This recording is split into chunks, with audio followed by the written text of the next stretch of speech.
Albert Pyun kind of ties into Cyborg because I counted he's done about 8 Cyborg movies, so he's probably the king of Cyborg movies. Has he done 8 cyborg Yeah, movies? there might be more that I don't know about, but from the ones That's I know of, yeah. that's cool, man. That's I. You know what? Heat Seeker is a cyborg film that I need to see. Oh yeah, I got it right here. I would give this to you if I had another copy of it. What is that? A laser disc. You know what? I forgot that you had that on Laserdisc. I was looking Yeah, for that on eBay and could not find it for yeah. nothing. That's the first one I got when you sent me that laser disc player. This is the first one I ordered. It. I found it for like $20 back then. That's really hard to find, I guess. Yeah, yeah, even more now. I wish I would have gotten a Knights back then. What region is that? This is This is American. Because I didn't see a region when I looked it up on the internet. I didn't even see that there was a region Laserdisc, a region A, region 1 Laserdisc. No, this is us. Oh wow! Yeah, I forgot you had that. That's mind blowing. I don't want the VHS. So I'm like, I was trying to yeah, get one the other day because I was like looking at it. yeah, So I was looking at when I sent you that live stream about Albert Pyun, yeah. That where was good. those guys were talking about it. Before that, I had just searched like the best Pyun movies, and there was a few people that had Heat Seeker like in his top 5. Oh, really? I'm glad. I didn't. I thought I was the only one that liked that one. Yeah, some people had that movie above Cyborg, and I was like, No really? way. Yeah, I was like, is it that damn good? I gotta see this shit. It's So it's right up my alley though. It's like a mixture of blood sport, or it's basically a kickboxer and Nemesis. yeah, you were saying that. I mean, that sounds Yeah, badass. yeah. Let me see. Let me make sure. Well, that's private chat. Let me make sure the YouTube's live. I gotta Okay. do. It looks like. Let me see. It looks like it is. We need someone to confirm. It does say public. Uh, All right. Well, it we'll keep. must be going. I don't know We'll, if my phone can handle 2 things at once. Every time I try to leave the window, it knocks me out of the StreamYard. but anyway, so we're basically doing this stream to celebrate Albert Pyun, one of the greatest B directors, if not the greatest B director of all time. And yeah, man, sad occasion that this guy's gone after he brought us so many cool flicks. Yeah, and it's raining here in California. The angels are crying. Oh wow, yeah. There you go. There you go. And what was I gonna say? I guess, let's go through. Let's do this little. Let's do a quiz real quick here, just kind of see how good you are with Albert Pyun. Okay. Very I'm, basic quiz I put together okay. here right Because before the I've stream. seen maybe 32 of his 55 movies. I haven't seen all of them. Now, none of these are going to be movie quiz. Oh, okay, okay, Yeah, they're all going to be personal questions about him. okay. I don't really know much about him. Okay. So the first question is, how old was Albert Pyun when he died? Was he 68? 69. You're Oh, close. okay, okay, okay. You're close. All right. Where was Albert born? Was he born in I don't know what island, but I'm thinking Hawaii, right? Yeah, you got it. You got it. He's a Okay. Hawaiian. I just Yeah. barely found that out. I knew he wasn't like American, but I wasn't sure that he was from Hawaii until I just looked it up. Okay, yeah. What year was Albert born? That's kind of Oh, so if it was 60, you just got to do the math. yeah, yeah. I suck at that. 68. Uh, I would never get it. I would never okay, get it. so 7.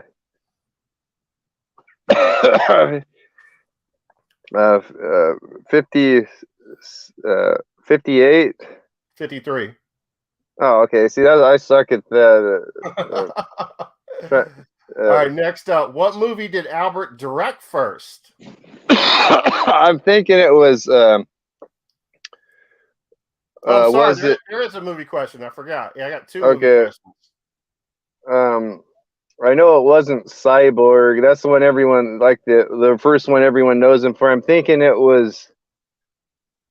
Was it? I think it was Sword and the Sorcerer. That was a pretty big movie. That's it. That was his very Yeah. first Okay. Yeah. movie.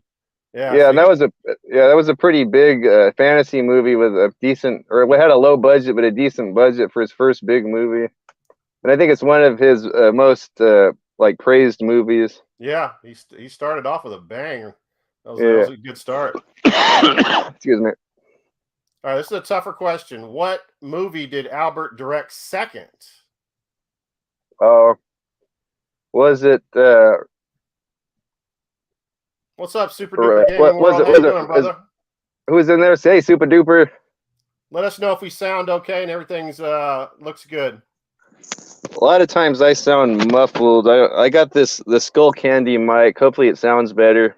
Yeah, I think it sounds good. I gotta stop slurring and talk sharper. It was. I'm thinking it was Radioactive Dreams. Oh, Or no.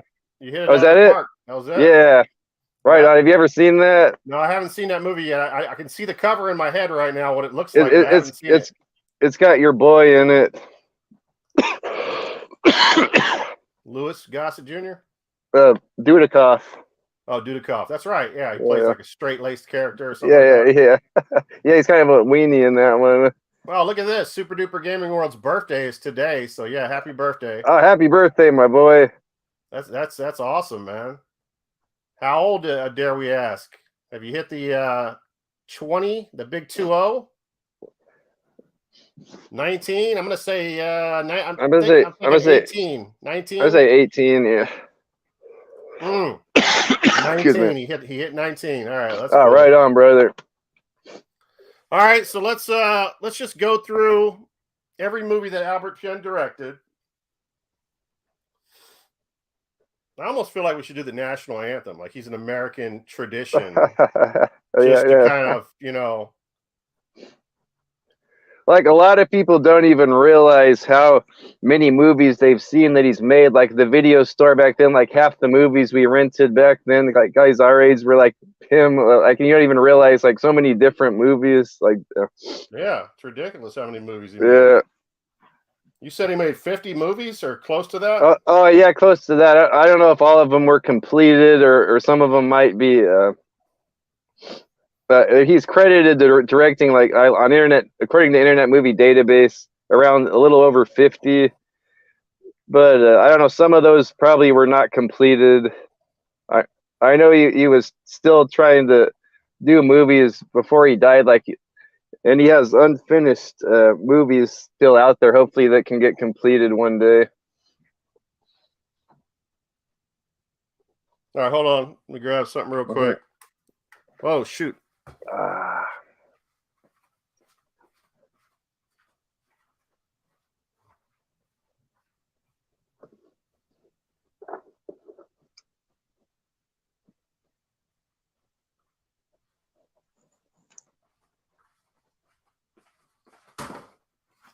I was taught to take my hat off when I do the national anthem, so I did take my hat off. My hair's a mess. So Right. I want to leave this hat on.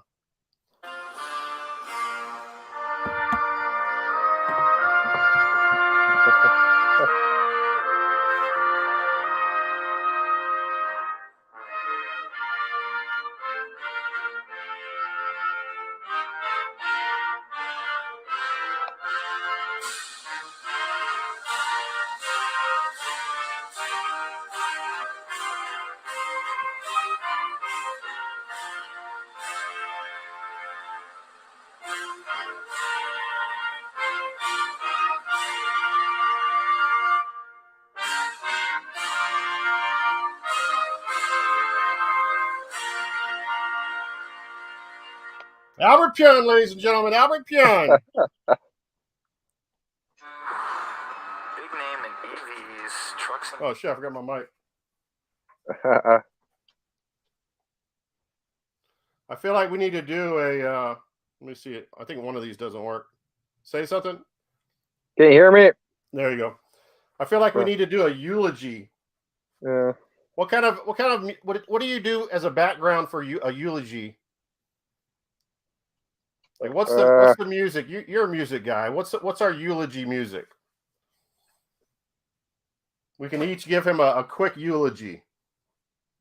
You got to be in the mood. Whatever that eulogy music is, it makes you want to say stuff. It just gets you. It gets you rolling. Like, you know what I mean? Like, it's. Yeah. I can't think what it is, but I've heard people do it on the radio before. So I gotta look this up. Is it a specific title, the eulogy music, or you want? I don't know, but it's. Let me see. Eulogy. We need a eulogy for Albert Pyun. He's that important. What about eulogy Eminem? No, that's not gonna work. Eulogy music. Is there an Ice-T song? So there's an Eminem song. Here, eulogy background music. Oh, there you go. This is 43 minutes long. What is this? The funeral album? Album? Oh, God. Pianos always get me. We got Teardrops. Beautiful, sad piano instrumental song. This might be it. Yeah. We'll try. We'll give this a couple shots. We'll see if it's funny or not. Shut up, commercial. Fuck Apple. All right, here we go.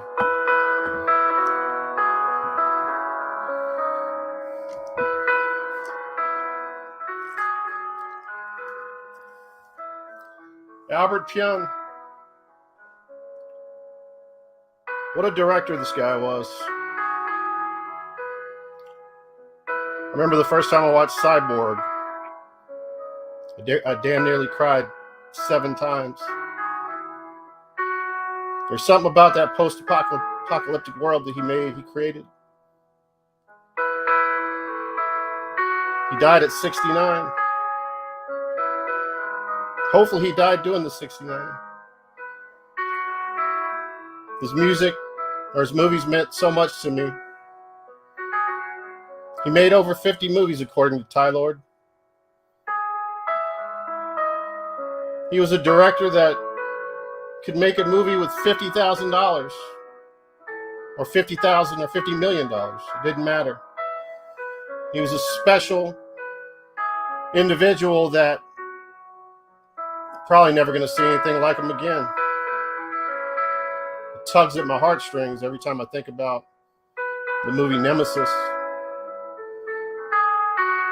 Some people say Nemesis is better than Cyborg. I might have to agree. I love you, Albert. I wish you the best.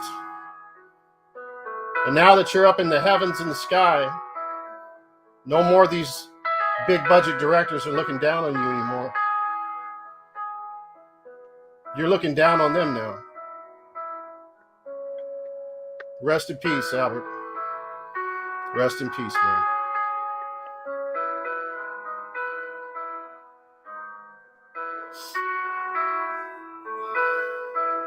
All right.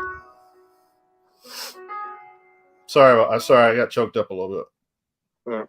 I can't top that. I might as well not even try. Come on, man. You got to do a eulogy. Come on. Okay. You got to give us a eulogy. Okay. Let's go. We got a lot of people in here. Okay. We got super duper and porn and spam porn. Oh. All right, here we go. Let's get past the commercial here. This is not bad eulogy music. I feel like it's pretty good. Yeah. I feel like I did a bad job. Mm-hmm. I feel like I could do a lot better, but I tried. No, that was good. Albert Pyun, the director of my childhood and my adulthood, an inspiration in my life. I probably never would have been the man I am today if it wasn't for Mr. Pyun. I would not have the same interest or be have the same tastes in movies. I might not have ever even met my buddies on internet like Mr. DVDs and nuts and popcorn over here. An inspiration both in cyborg movies. Also an inspiration. Not only that, but martial arts. Great martial arts movie. I might not have ever gotten into martial arts if I hadn't seen these kickboxer movies and another underrated classic, Blood Match. Really got my self-esteem up when I was a young nerdy kid to learn martial arts after being inspired by Albert Pyun, among other movies.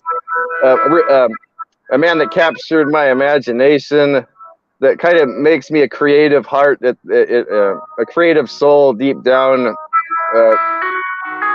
from the inspiration of Albert Pyun. And he was taken from us too early. I would love to see more movies from him, but 50 is a good number, so I'll always have those to go back to. Thank you, Mr. Pyun. I wish I could have said this to you when you were alive, but I was kind of late. And I'd like to say, during my heart surgery recovery, Albert Pyun's movies got me through that time very well. I was in a lot of pain, and I probably watched maybe 13 to 20 Albert Pyun movies as I was recovering, and it transported my mind to another place, and I kind of forgot about my pain. And so thank you, Mr. Pyun, for all of your great entertainment over the years and the inspiration. Well, that was touching, man. It really touched my heart. I know that. I think we went from 2 to 1 on the stream during your eulogy. Oh man, Albert, you made me want to have sex with cyborgs. Mm-hmm. What can I say? Yeah. Oh, thank you. And I forgot to not only we got to see a lot of muscly dudes, like but muscly females too. Yeah. Oh, yes.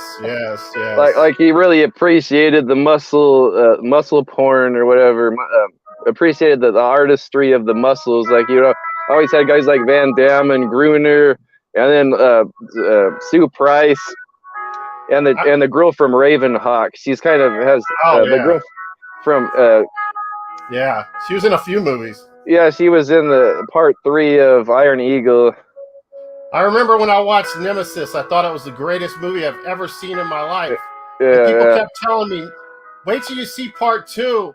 And I saw part 2 and I was like, wow, this is not the greatest thing I've ever seen in my life. And they said, wait till you see part 3. And then I watched part 3 and I was like, wow, this movie sucks. And then they said, no, don't worry. Wait till you see how he ends it. Watch part 4. And I was like, wow, this is even worse than the other movies. And I love them for some reason. Yeah. Thank you, Albert. Thank you. Thank you, Albert. Yeah, that's the worst he can do. He can't do very bad.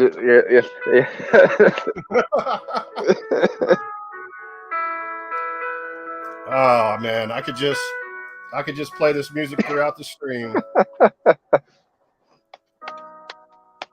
probably going to be the music for every one of my DVD nuts and popcorn hunting videos. Sorry, Super Duper. You've been replaced by the teardrops from the piano. Beautifully sad piano instrumental song. All right, that's enough of that. We may do some more eulogies later on. After drink large amounts of vodka. We can eulogy the Green Power Ranger. Yeah, I was never into that. So I mean, yeah. Oh, don't get copyrighted. Yeah, you know what? I probably did get copyrighted, but that's all right. Yeah. Oh, that thing's not public domain. No, I just picked some random stuff. Oh, okay. All right, so I guess let's go through the Wikipedia and see all of the movies that he directed, and we'll see what Tylord can pull out in the car there, and we'll see what we haven't seen and what we have seen. Because definitely now that he's passed away, there's lots of movies that I need to see from him. Yes. All right, so we start off with The Sword and the Sorcerer from 1982. I actually have that on Laserdisc. Oh, right on. I want to get some sort of form of media of it, but I don't have it. I love that movie. Yeah, I haven't seen it in years though, so I really need to Oh, watch that again. yeah, rewatch it. Yeah, because I hadn't seen it in years, and I rewatched it when I was recovering, and it was like watching a new movie. It was like I didn't remember any of it. It was awesome. It might be up there. Might be up there with Conan. Yeah, because when they talk about Yeah. Albert Pyun, they always say sword. Like on Wikipedia, Yeah. it says that he's mostly known for Cyborg, Sword and the Sorcerer, Nemesis, and Captain America. Yeah. All right. The second movie is Radioactive Dreams that you just talked about that I have never seen before. Yeah. Do you have a physical copy of that? No, and it's and if you can find one, it's very expensive on eBay, and I don't think it has a. It might have I forgot. It's been a while since I checked because I really wanted to get a copy of that, but I don't think it has a North American release that's affordable. It's got cool cover art. I remember looking at it on eBay. And it's a cool post-apocalyptic kind of noir, or kind of like a detective post-apocalyptic adventure movie. Okay. And it really has vibes of. You ever play the Fallout games? Yeah, I played one of the Fallout games. I have a story about that, but it really gives me vibes of that. Like maybe the creators of that were kind of inspired by that movie. Oh, okay. How do I get rid of this? And it's got John Stockwell and Michael Dudikoff are like brothers, and they're private investigators in the post-apocalyptic world, and they just came out of a vault. Like they lived in a vault their whole life, training to be private investigators like their dad. Okay. And then they run into an adventure. It's pretty low budget, but like it has that nice charm, that 80s low budget. Like they could do pretty good stuff for like $1 million back then. How's Dudikoff's acting in that? It was good. It's not like badass Studley Dudikoff, but he was kind of. It was good acting, but he was kind of like a weenie guy. Oh, okay. Yeah.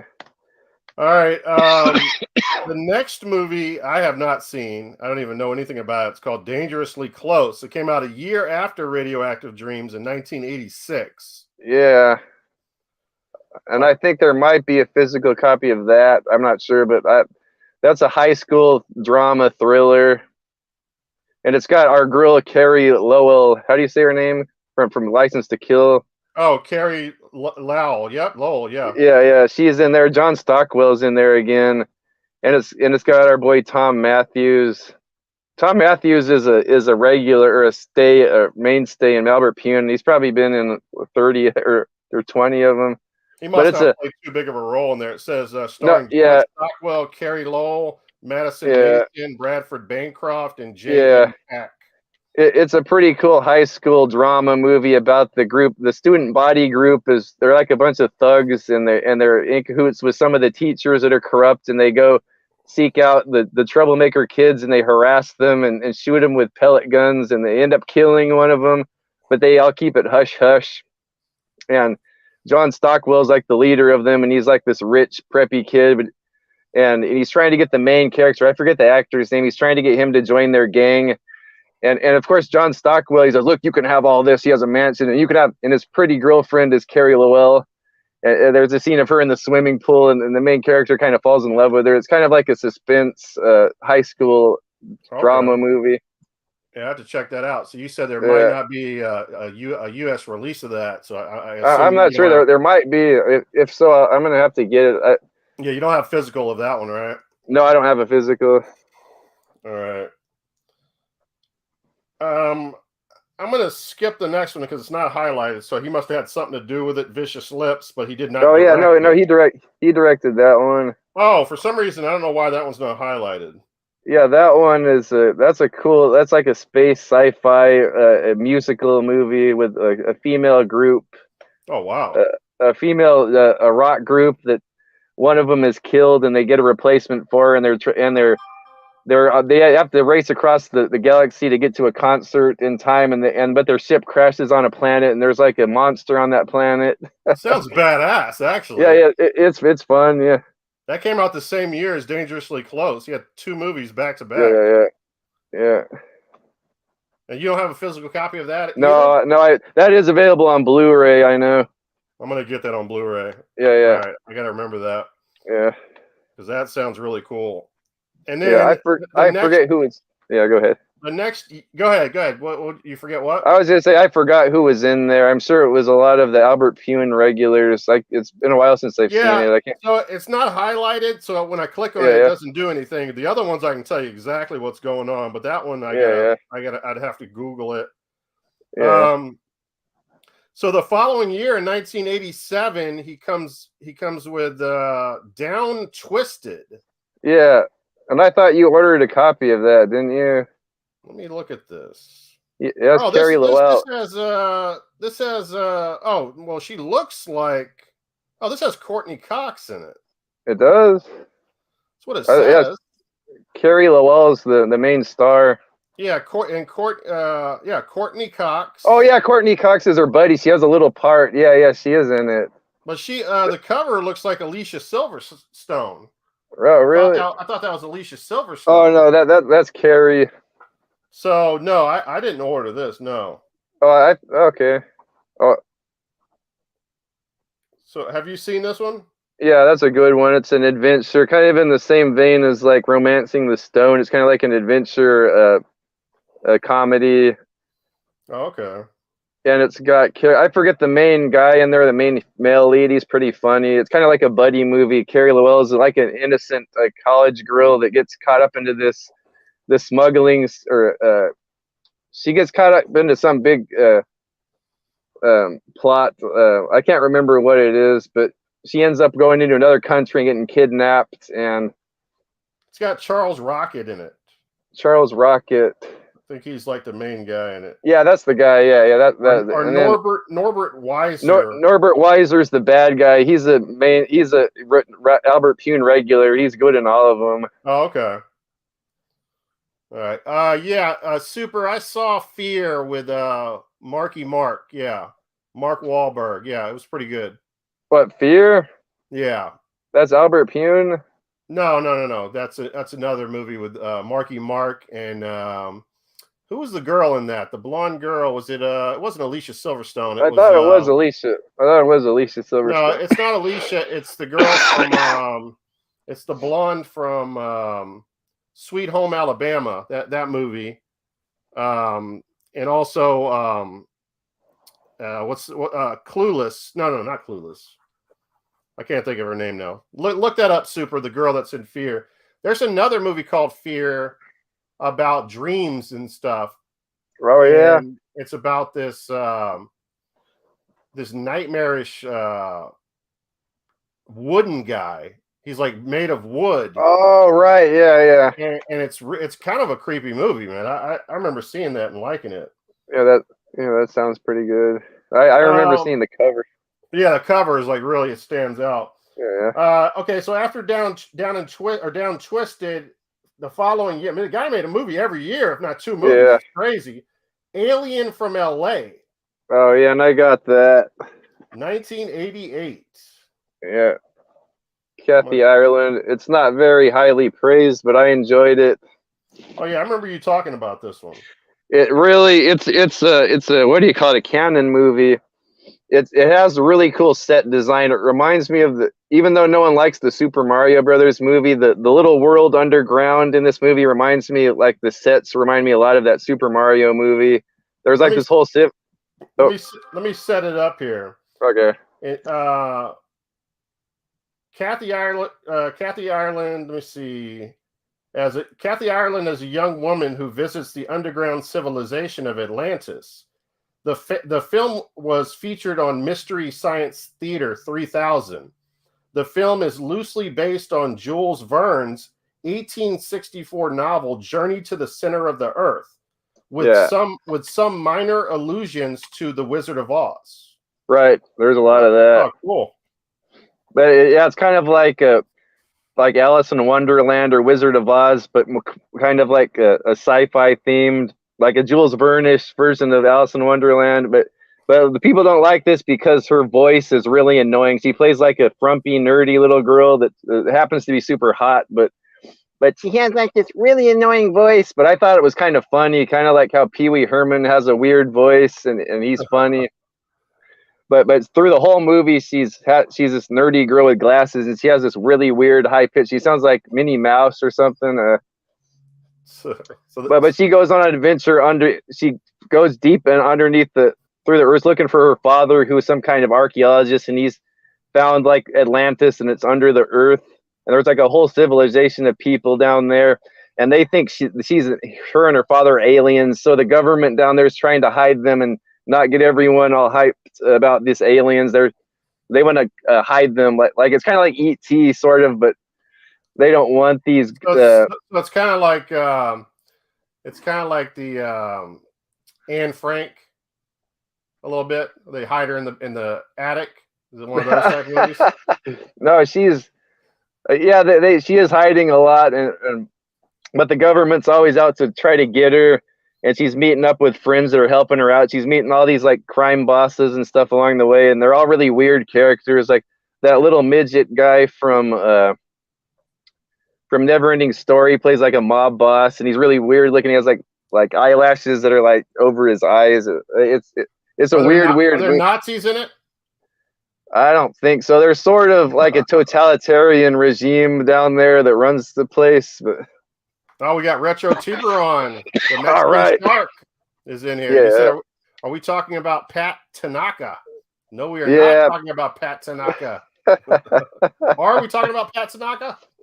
We were watching wrestling last night, and I was saying Pat Tanaka looks like Albert Pyun. He's got the long hair. All right, now. Are you okay? So Alien from LA. So you do have a physical copy of that. That's pretty cool. Yeah. I need to pick that one up. And then in 1989, the movie that changed the world, Cyborg. Yeah. Now you have that. So I'm trying to think as far as Van Damme is concerned. Van Damme was in he was in our little movie where he fights our boy Sho Kasugi. Black Eagle. Yeah. In 1986, I want to say. Yeah. Right. And he was he in Bloodsport in that was prior to Cyborg Bloodsport, right? Yeah, it was. I think it was released in '88, but I think they had filmed it before that, like a year or two before that. Okay. Now I'm not sure. I've been quoted as saying that this is my favorite post-apocalyptic movie of all time. I don't think I've ever heard anyone say that before. No, it might be mine too. But I really dig this movie, man. Like, holy shit. Yeah. Man. So effing good. I think my copy has to be on my wall. Yeah, I'm looking at it right here. It's on my wall. Yeah. Cyborg. I got the cover where it's like framed in like this gray, and then it has Claude Van Damme in the background with no shirt on, holding the shotgun. Yeah, that's the cool cover. Yeah. Yeah, and then in front of him is the gang of dudes. Yeah, the gang of guys walking forward. Yeah. And in the middle is that badass. What is his name? Vincent Klein. Is that his name? Yeah, I guess he was like a surfer guy that Albert Pyun or someone found, like a really good build, like really big guy. Yeah, Vincent Klein, the boss that plays Vincent Fender. Klein. Yep. Yeah, Fender, right? Vincent Klein, and if I think our boy correctly, what? So obviously Van Damme was not a cyborg in the film. No. The woman was a cyborg, which I think was played by Deborah Ritker. Yeah. And was Vincent Klein a cyborg? I don't think he was. I don't think he was either. I think the woman was the only cyborg. Yeah.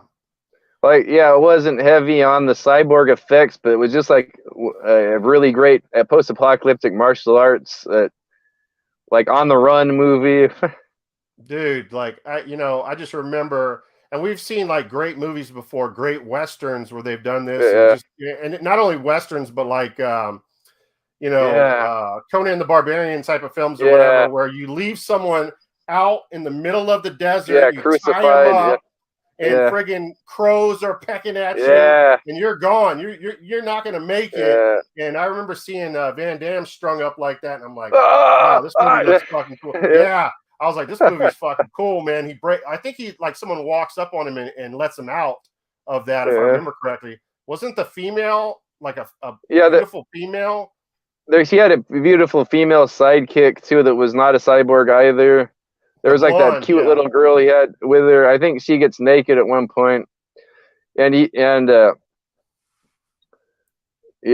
did, like you were saying, it reminds me of a western, like a Clint Eastwood spaghetti western or something. Yeah. But it post-apocalyptic, and the music. I know this is not Albert's vision of it. What is it called? The original Albert Pyun cut was like a musical, like a hard rock music. Oh, and then okay. and then Van Damme, what was Slinger? It's called Slinger. Slinger, yeah, you can buy it on. Yeah, Blu-ray I want to get that on Blu-ray. Everyone, I guess there was a screening of that, and one person out of 100 liked it. Everyone else laughed at it and hated it. So I'm hoping I would be that one person that liked it, but I haven't seen it. Too. Yeah, me but too. I have to say, what Van Damme and Sheldon Lettich did to this made it really good, though. Like, because I like how it turned out. Yeah, for sure. I just don't know. Like, I always, I thought about that, and it's like, what world did Van Damme come from when he had so much power? Just like he was so young. I know he did Bloodsport, but I mean, I guess I don't know. I guess Albert Pyun wasn't as powerful. Didn't have as much influence there. Yeah, because he was buddies with Sheldon Lettich, who did the rewrites and the editing, and they both did the editing. And I think Sheldon Lettich had a lot of influence. Oh, okay. Yeah. We got the Fluffster in here. What's up, Fluff? All right, there he is. We got Mr. Dan in horror. Yeah, man. Rest in peace to Albert Pyun. This is what this is all about, man. Talking about him and celebrating his life and the movies that he made, and having a few eulogies. Hopefully you guys didn't miss our eulogies. We'll probably do some later on if we start drinking. Yeah. But yeah, Cyborg, man. Let us know in the comments, guys, if that's one of your favorite movies of all time. I mean, probably my favorite post-apocalyptic movie of all time. Yeah. Another thing that stuck out to me in that movie was the score, the musical score. I know it wasn't what Albert Pyun wanted, but I really like the musical score in this. It's kind of haunting and atmospheric. Yeah. And then, like, I don't know what he appeared in before this, but Vincent Klein has to be one of the greatest bad guys in the history of movies. Like, I love that. Really super he was intimidating. Dude, he was scary. I was scared to death of that guy when I first saw the movie. And I guess like a horror movie. His voice is overdubbed. I guess he has like a feminine high voice in real life, and his voice was overdubbed, and that's one of the reasons people laughed at the Slinger cut. Was Vincent Klein had like a high voice, but then they overdubbed it, and he seems like scary as heck. Yeah, man. Yeah. He's just a really interesting looking dude, man. Yeah, he was fucking ripped too, man. He shows up. Yeah, he shows up in a lot more Albert Pyun movies after this. And I guess in Slinger they like went on and fought for like forever and ever in that little river or whatever. It went on forever. Yeah, I did like how it ended up in the rain. That big fight scene at the end in the rain. Yeah, that was really cool. I guess in Slinger they just had a long. They edited a lot of that last scene out in the original that you didn't get to see. So that's something for Slinger. For people that watch Slinger, you'll be able to see a lot more fuller scene. A lot of stuff that was cut out in the end of that movie. Right. All right. Well, I'm gonna have to go grab another cup of coffee here in a second. Let's go into the next film. I'll let you go off on that, and I'll go grab me some coffee. Okay. I don't think there's anything else to say about that. And I don't think Albert Pyun, well, we could talk about the Cyborg 2 and Cyborg 3, The Recycler, Wizard of Oz. We can go. We can do that later when we go into cyborg movies. Yeah, we'll talk about that later. All right. So after Cyborg in 1990, again the following year, everything's a year after, he comes out with a movie called Deceit.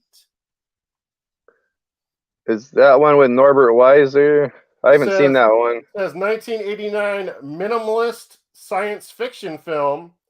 Some sources cite 1990, 1992, or 93 release date. That's weird. And it doesn't really have too much information on it. The budget was $22,000. Yeah.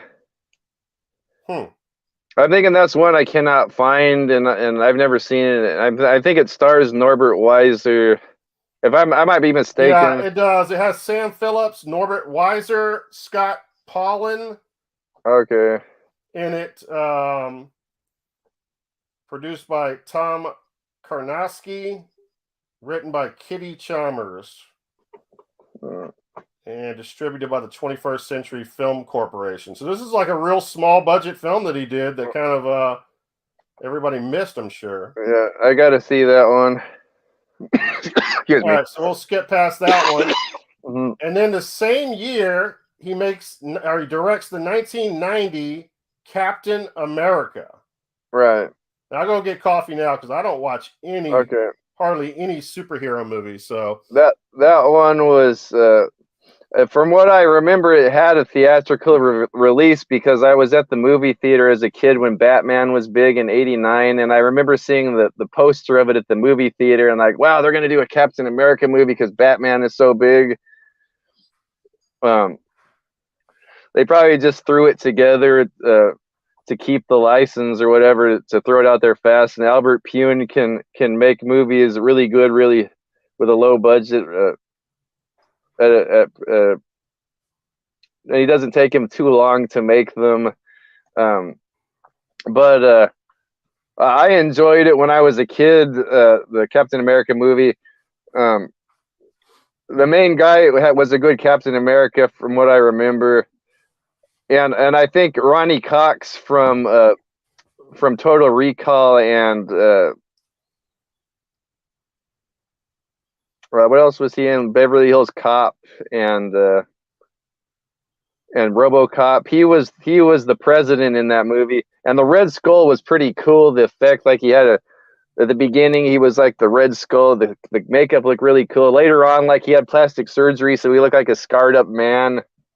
But it was kind of like a really crappy James Bond type movie, so I kind of enjoyed it. And little guy Otis from Superman, what's his name? Ned Beatty was in it. Yeah, it's got Matt Salinger. Yeah, Salinger. Yeah, that's the guy that played Captain, and he was like a pretty good Captain America. Ronnie Cox. Yeah, Ronnie Cox. And then Ned Beatty. Yeah. And I think his love interest was his girlfriend's granddaughter, because he was from the past, so his girlfriend was old and died. There was a pretty dark scene where the villains like kill the old lady in the movie. I've never seen this. Yeah. I enjoyed it as a kid. I recently rewatched it, and it's not the greatest, but it's kind of a fun like Euro spy type movie, and it has those cool like boiler room fight scenes, like with the weird lighting, the nice lighting, like in Albert Pyun movies. I think the cover looks pretty cool. I don't recognize the cover, to be honest with you. I want to get it on Blu-ray, and I guess he has a director's cut of that movie too. It doesn't say what the box, because now this is like a bigger film for him. Yeah, I think it was say what the box office was, but the budget was $3 million. Yeah. So that's by far the biggest movie. Oh, you know what? Yeah, I wanted to go back and I heard that live stream that we watched, they talked about it. What was the budget for Cyborg? Oh, it was very low because they already had all the props and set pieces from the He-Man movie that they canceled, and the Spider-Man movie that got canceled. So it was like 30,000 or something. It was very low. See, I don't know. It's estimated, I guess. Estimated, so it's probably more than that. But it was very, very. It says 500,000, but it has that. less Yeah, but than symbol next to it. yeah, I don't know what that means. yeah. So it was more than that because they probably already wasted a lot of money on the resources that were going to go into the Masters of the Universe and the Spider-Man movie, and they just used all Oh, that that's stuff. right. That's right. Yeah, Because they had that. Yeah, that's right. They yeah, used yeah, that the set for those yeah, yeah, that yeah. movie. Okay, yeah, I get it now. Yeah, so probably most of that went to Van Damme. Oh, Yeah. our boy Ralph Moeller was one of the thugs too. Oh, yeah, that's right. That's right. That Uh, movie made 10 million, 9.5, 10 to 10 2. good, good, So, very all good. right. Yeah, I need to get Captain America on Blu-ray. And then the following year, he came out with Blood Match. Oh, I love it. Oh, man, the cover looks cool. Yeah, I want to get it's on. You can get it on Laserdisc. Oh, you can get it on Laserdisc? Yeah, I don't know if you guys can see that cover. he had fantastic martial art action movies in the 90s, and that's one of them. That's a really cool, it's kind of like a horror movie. It's like a horror mystery martial arts movie, kind of where this ex-kickboxer, you think he's dead, but he's alive. It's played by Tom Matthews, and Tom Matthews tears it up with the martial arts. Like, he's a pretty cool on-screen martial artist. Oh, yeah? Benny the Jet Urquidez is in there, and I guess he's the one that trained him for the movie. But Benny the Jet's like one of the best guys, like not only like a real life kickboxer, but one of the best movie choreographers for martial arts. And he's one of the characters in there. It's about this kickboxer that gets murdered by like the crooked gambling. I forget what it was, but someone had murdered him, but he actually lived, and he's getting revenge on all the people that set him up. So he captures all these kickboxers and there's this arena that's abandoned. It's closed down, and he has them all tied up in the seats, and he's fighting them one by one in the ring and killing them. And each time he fights someone, he's having dialogue with them, kind of unraveling the story and how they were played a part in his demise. But I thought it was a cool movie. Oh, see. Let me see. Oh, that's not really what I wanted to do. That looks confusing. Uh-oh. I was trying to show the blood. Oh, the blood match. Blood match. I wish I would have ordered that Blu-ray because that's one of my favorites of his. I love his martial art movies. Let me try to get used to sharing the screen because it's kind of important. I don't know if these slides. Video file? No, not video file. What about That one must have been one of his movies made. A lot of his movies he does in a hurry while the other movies still, like, because he has all the same production team and all that and the actors. So he'll make like another movie on top of the movie he's making. I'm thinking that might be like around the time of Kickboxer 2, if I'm not mistaken. Oh, maybe. Oh, you know what? Let me see. Maybe I have to do Microsoft Edge to do it. Yeah. Oh, fuck. Who knows? Doesn't let me for some reason. Oh, and Vincent Klein is in that briefly in Blood Match. But you've seen Blood Match. Yeah, I love it. Yeah. Did you say you have that? You need No, it? no. Yeah, I'll probably end up buying the laser disc. It's not that much. Oh, that's right. You said it's on Laserdisc. Yeah. All right. Let's see if we can look at this because it has an interesting alternative cover or foreign cover. Yeah. See if I can get back over here. It's giving me all kinds of issues.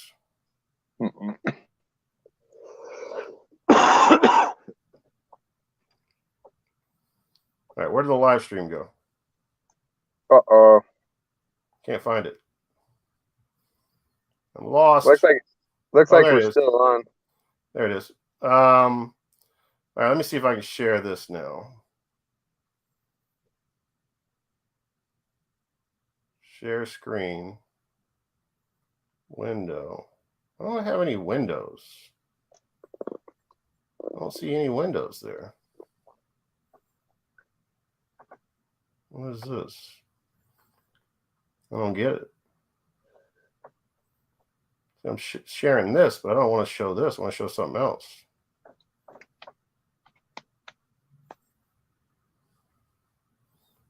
Oh, that's weird. We might have to let someone in here just to share screens for us. Fuck.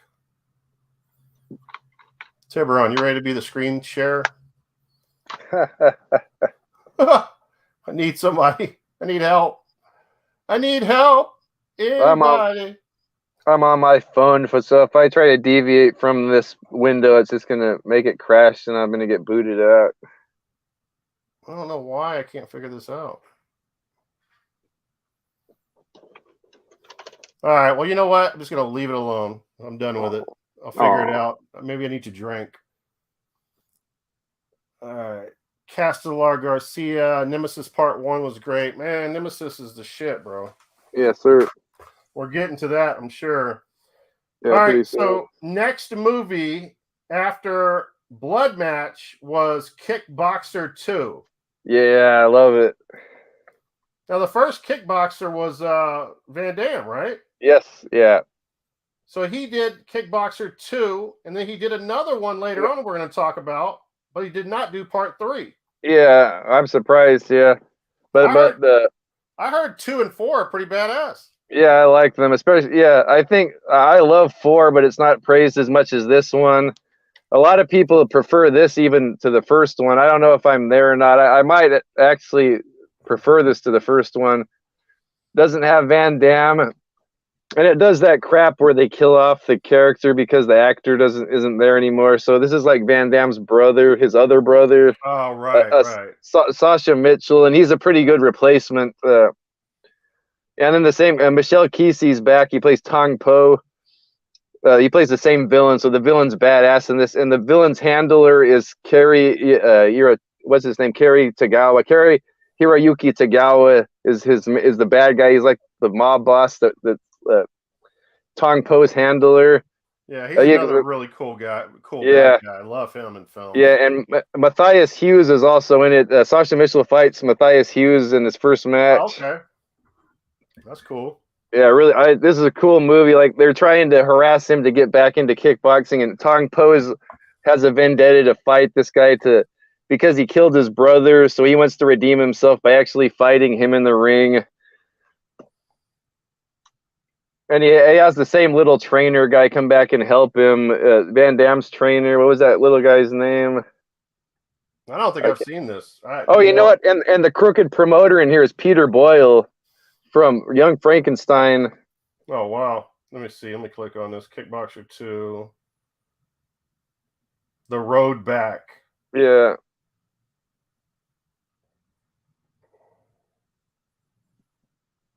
Yeah, Peter Boyle. Kerry Haruki Tagawa.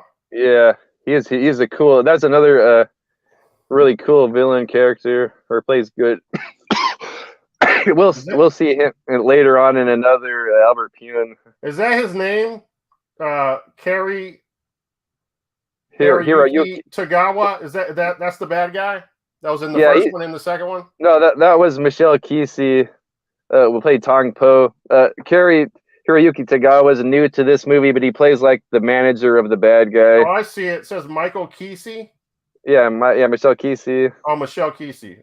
Okay, got it. All right, yeah, because I've never heard his name before. I know who he is, but I didn't know. That's the guy that pretty much got Van Damme famous. Was that the one that dipped his hands in glass and? That's him. Yeah, that's him. Yeah, that's the guy. Okay. Yeah. See, I never watched the Kickboxer films after the first one because I guess. I was upset that Van Damme wasn't in them, and I was like, nah. I was kind of like that. I was kind of like that too, but this one won me over. That's cool. I definitely got to watch him now, especially I'm getting back into fighting movies again. Yeah, heck yeah. And a movie for the life of me, I cannot remember if I saw it or not, and I know it's good, and people talk great things about it. It came out the same year as Kickboxer 2, 1991's Doll Man. Oh, you haven't seen that? You know what? I know it has Tim Thomerson in it. Yeah. I might have seen parts of it, but I don't know if I've seen the whole movie. I need you got to copy of it. You got to rewatch it. It's on Tubi. Oh, I forgot I have that on a compilation. One of those full moons. It has Doll Man, Demonic Toys, and Doll Man versus Demonic Toys. I have that, but I forgot to bring it out here. But I've heard great things about it. Oh yeah, dude, you got to watch. Yeah, if I find a copy, I'll get it for you. Yeah, I know I gotta see this shit, man. Yeah. Well, it's written by Charles Band. Yep, yeah, it's a full moon movie. It's tied in. It has a crossover with Demonic Toys and Bad Channels. Yeah. That's really cool. Yeah. You've seen Demonic Toys 1 and 2, right? I don't think I've seen 2. I've only seen. Oh no, I've Demonic Toys. I might have seen 2. It's kind of newer, right? No, not too new. Pre 2000. The first Demonic Toys is one of the best films. Yeah, man. I love that one. Yeah, I really like Demonic Toys. I like that girl in there, the main lead. Yeah. They're like inside of that store, and it's like late at night, and there are like security guards there, and they're messing with the manager, and he's eating like candy bars and like pizza and shit. Yeah. And it's so fucking good. And you start seeing those little characters coming out of the boxes and shit, and fucking and killing. It's so good, man. Yeah, I love that. Yeah, you'll love. Yeah, definitely watch Demonic Toys versus Doll Man after you watch Doll Man, because it has all those same characters from Demonic Toys, but they battle against Doll Man. Like Doll Man, they capture Doll Man's girlfriend, so he's out to get him, like he's fighting all those toys. I forgot they have that shit. They got Doll Man versus Demonic Toys. Yeah. Oh shit, man. And it also ties in with that other Charles Band movie, Bad Channels. I don't know if you've seen that. Well, those 3 movies are in the same universe. I want to see Van Damme in the Doll Man universe. Oh hell yeah! Well, remember Tim Thomerson is in Cyborg. 2, Cyborg. Right? No, he's in the first one and 3. And 3, yeah, 3. He's a big part of part 3. Speaking of universes, do you think Cyborg is in the same universe as Nemesis, or is that ever clarified, or is it just a standalone thing? I feel like I've heard someone say that before. I can't ever get an answer from that. I want to think that Cyborg and Nemesis and Omega Doom and Heat Seeker are all set in the same universe. and Knights with Kathy Long and Chris Christopherson. I want to believe that's all one big universe. Cyborg universe seems a lot more fucked up and bleak, though. It's a horrible place. It's because there's like that. They're in South America in that little like vacation town, it's in Hawaii or whatever in Nemesis, huh? I guess there could be places like that still. Yeah, no, that's interesting, man. They could be in the same universe. I don't know. I hear some people mention that, but I don't know if it's official or not. I want to believe it is. Like Nemesis is like a sequel to Cyborg. And speaking of Nemesis, in 1992, Nemesis comes out. Yeah. Now, I'll tell a funny story about this. So, I had never seen Nemesis. I think at this point, I don't even know who the fuck Albert Pyun is. Yeah. And I'm getting hot and heavy into Laserdisc collecting. And I end up getting it for some reason. I think because it looked badass. Yeah, because the cover's awesome. Cover looks awesome and stuff. So I'm like, you know what? Let me try to watch this, see if it's any good. I end up getting it, and me and you have a conversation that I guess you don't remember, or I must be making a mistake or something. But I remember you saying it's not really that good. And I was like, I think it had just arrived, and I procrastinate a lot, and sometimes I'll just procrastinate and not watch something.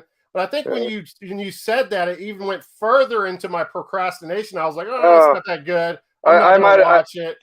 I was probably talking about part 2, but I might have put And then based upon no conversation that we had later on, I was just going through my Laserdisc, and I was like, I gotta watch this shit. I've had it for a year now. I need to watch this shit, and it is so fucking good, man. I love that film. I love the one-liners that he has. I mean, the funny one-liners. Yeah. And one of my favorite scenes in that movie, which I was just like, holy shit, this is one of my favorite movies, is he is in he's in some kind of multi-floored complex. Yes. It's yes. it's like a hotel or something. Yeah. And he's up there, and he's got the bad guy. He knows the bad guys are coming up there, and they start coming up there. They're from the first floor, and he's like on the fucking 5th floor or whatever. Mm-hmm. This motherfucker starts shooting the floor, and he's falling through to the next floor. Yeah, he's yeah. it out. He shoots the floor again. He falls to the next floor. I'm like, I've never seen anything like this before. I'm like, this is so epic. And I was done, man. I love that film. Oh yeah, they even borrowed that in the Underworld movies later on. They used that. Oh, did they? Yeah. Yeah, I can see that. Yeah, I did they borrow that from somebody? I don't know. I've never seen. I don't know. They could have. That's the first time I saw it was Nemesis. And then the bad guys come in and they cut a hole through the wall, like holes with their big Gatling guns. Like they cut a hole through the wall and they walk through. So good, man. So fucking good, man. I love that film. Yeah, and Tim Thomerson's pretty much the Terminator in that with like a personality. Oh, yeah. Isn't there like a big butch chick too that she's a badass in that film? She's a cyborg in that film, isn't she? Yeah, that girl that gets naked. I guess that girl, I was thinking she must be some kind of like bodybuilder or a fitness model, but I guess she's an actress that got really built and really good shape because she was going to do a nude. She was going to do a nude scene. So she got really ripped and shredded for that role. Wasn't she a cyborg? Yeah. They shot her all up with those Gatling gunners, and she was in pieces. And then Tim Thomerson like poked her eyes out. I gotta see that shit again soon, man. It's been like a year since I've seen it. Yeah. I got. And that had a lot of Albert Pyun regulars, like again, Cary Hiroyuki Tagawa was in there, and Vincent Klein was in there. Olivier Gruner killed him towards the beginning. He was a cyborg in that one. Vincent Klein. Vincent Klein. Trying to think Fender from the bad guy from Cyborg. Oh, that's right. He's in that. That's right. That's right. I remember now. Yeah. Because I was starting to think, is this the same guy from the fucking Cyborg film? Like, and then I forgot Brian James is in there from he's been in all kinds of movies. Brian James, the guy, he was in Blade Runner. He was like the German henchman. He's There's some funny scene. I can't remember the one-liner, but Klein like comes into the bathroom when he's like taking a shower. Or something. He's like, some kind of housekeeping line or a checkout line or something. But it's really funny, man. Olivier Gruner gets his gun and shoots him, and he's like, "You gotta cock it first." He's like, "Thanks for the advice," and then he shoots, or you gotta load it or something. I forgot what. I just cracked up like that whole movie. There's so many funny scenes in it. And I was like, this is kind of like a comedy too, man. It's funny as fuck. Yeah, heck yeah. So yeah, he hit it out of the park with that one. Absolutely. As he did, I guess, with Doll Man as well. I mean, Kickboxer 2 was a lot of fun. Yeah. According to everybody. And then Cyborg was fucking legendary. Yeah. And Sword and the Sorcerer, his first movie he made. All right, so after Nemesis, another movie that I don't believe I've seen, Arcade, came out in 1993. I remember, I think you talking about this one. Yeah, this is a good one. I mean, it's kind of corny. It kind of reminds me of Nightmare on Elm Street with a video game instead of the monsters in the dream. Got it? Nice. Yeah, I like this. It has that little girl that's in a lot of Albert Band movies. Her name Megan Ward. Okay, she's the lead. She's this is Peter Billingsley, Ralphie from Christmas Story's in it. Seth Green. Yeah, Seth Green is in it. The guy from Star Wars that plays Q. I can't think of that guy's name. He plays Q in Star Trek. But Norbert Weiser's in this, and he's like the developer of the video game.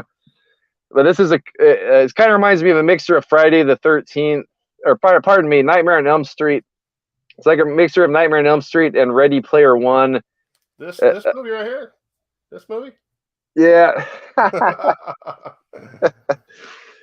Yeah, I would recommend this. Kind of like a fun, like teen horror movie, but cyber horror movie. The video game like gets into their mind and possesses them, and has the. Sometimes some people kill themselves. Sometimes they get sucked into the game, and the game like tortures them. And then the Yeah, I little gotta girl, check it out. the little girl's trying to save her boyfriend who's been sucked into the machine. So they go like try to find the developer to see what's up with this game. And the developer is Norbert Weiser, and he's like this nerdy guy. And he was saying, "Yeah, this game's so advanced. We had to simulate a human brain. Like we actually got a human donor to donate his brain to make this game because the brain's so much more advanced than any computer. So that's why this video game is so advanced. It looks like trash now, like, but that was early CGI. So this is basically like a Tron clone. Yeah, kind of, yeah.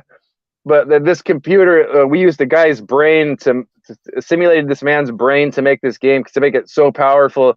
But it turns out the guy we used was like a psychopathic killer. So like the guy's soul's inside the game and he's torturing people. Oh, God. That's funny. Yeah. All right. So after Arcade, the game that Tylord cannot shut up about, I think he wants it on Laserdisc more than anything in the world, Knights. Yeah. And this is basically back to sword and sandals for him. A return to the sword and sandals genre. And not only that, but the cyborg genre. And this has got all kinds of great people in it. It's got Kathy Long, Chris Christopherson in it. I think he plays the main role, right? Chris Christopherson. Yeah, he's kind of like the mentor character. Kathy Long's like the star. And Chris Christopherson is like the mentor character. And this is actually written by Albert Pyun as well. Yeah. It's got all kinds of cyborgs in it. Oh yeah, the cyborg Gabriel Chris Christopherson was created to destroy all other cyborgs. Okay, I'm in already. That's all you had to say. Yeah. He later rescues Nia, Kathy Long, by killing the cyborg Simon, Scott Paulin. Gabriel trains Nia to become a cyborg killer and help him. They continue to kill cyborgs until Gabriel is torn in half by one of his all right, I don't want to give up too much, but it sounds fucking amazing. Yeah, and one Lance Hendrickson's the villain, and one of his main henchmen is Gary Daniels. Oh, I forgot Lance was in this. Yeah. But I remember I enjoyed that when I was a kid when I rented it, but I have never seen it since. I don't know where to stream it, and I don't want to spend $50 on the VHS. I'll talk about it in my next video, but holy fuck, Lance Hendrickson in Stone Cold is a fucking evil. Oh, yeah. Shit. That motherfucker is a badass in that film, bro. Yeah. Yeah, he's a scumbag. He's terrible. He plays that role. That's probably his best bad guy role, man. Probably, awesome. All right. I don't think you've seen this, have you? What's that? Knights.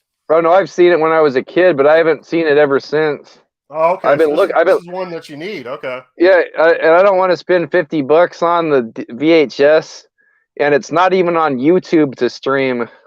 Like it's not on Tubi. Yeah, so I don't know how to watch it again. That's crazy that we can't watch this fucking movie.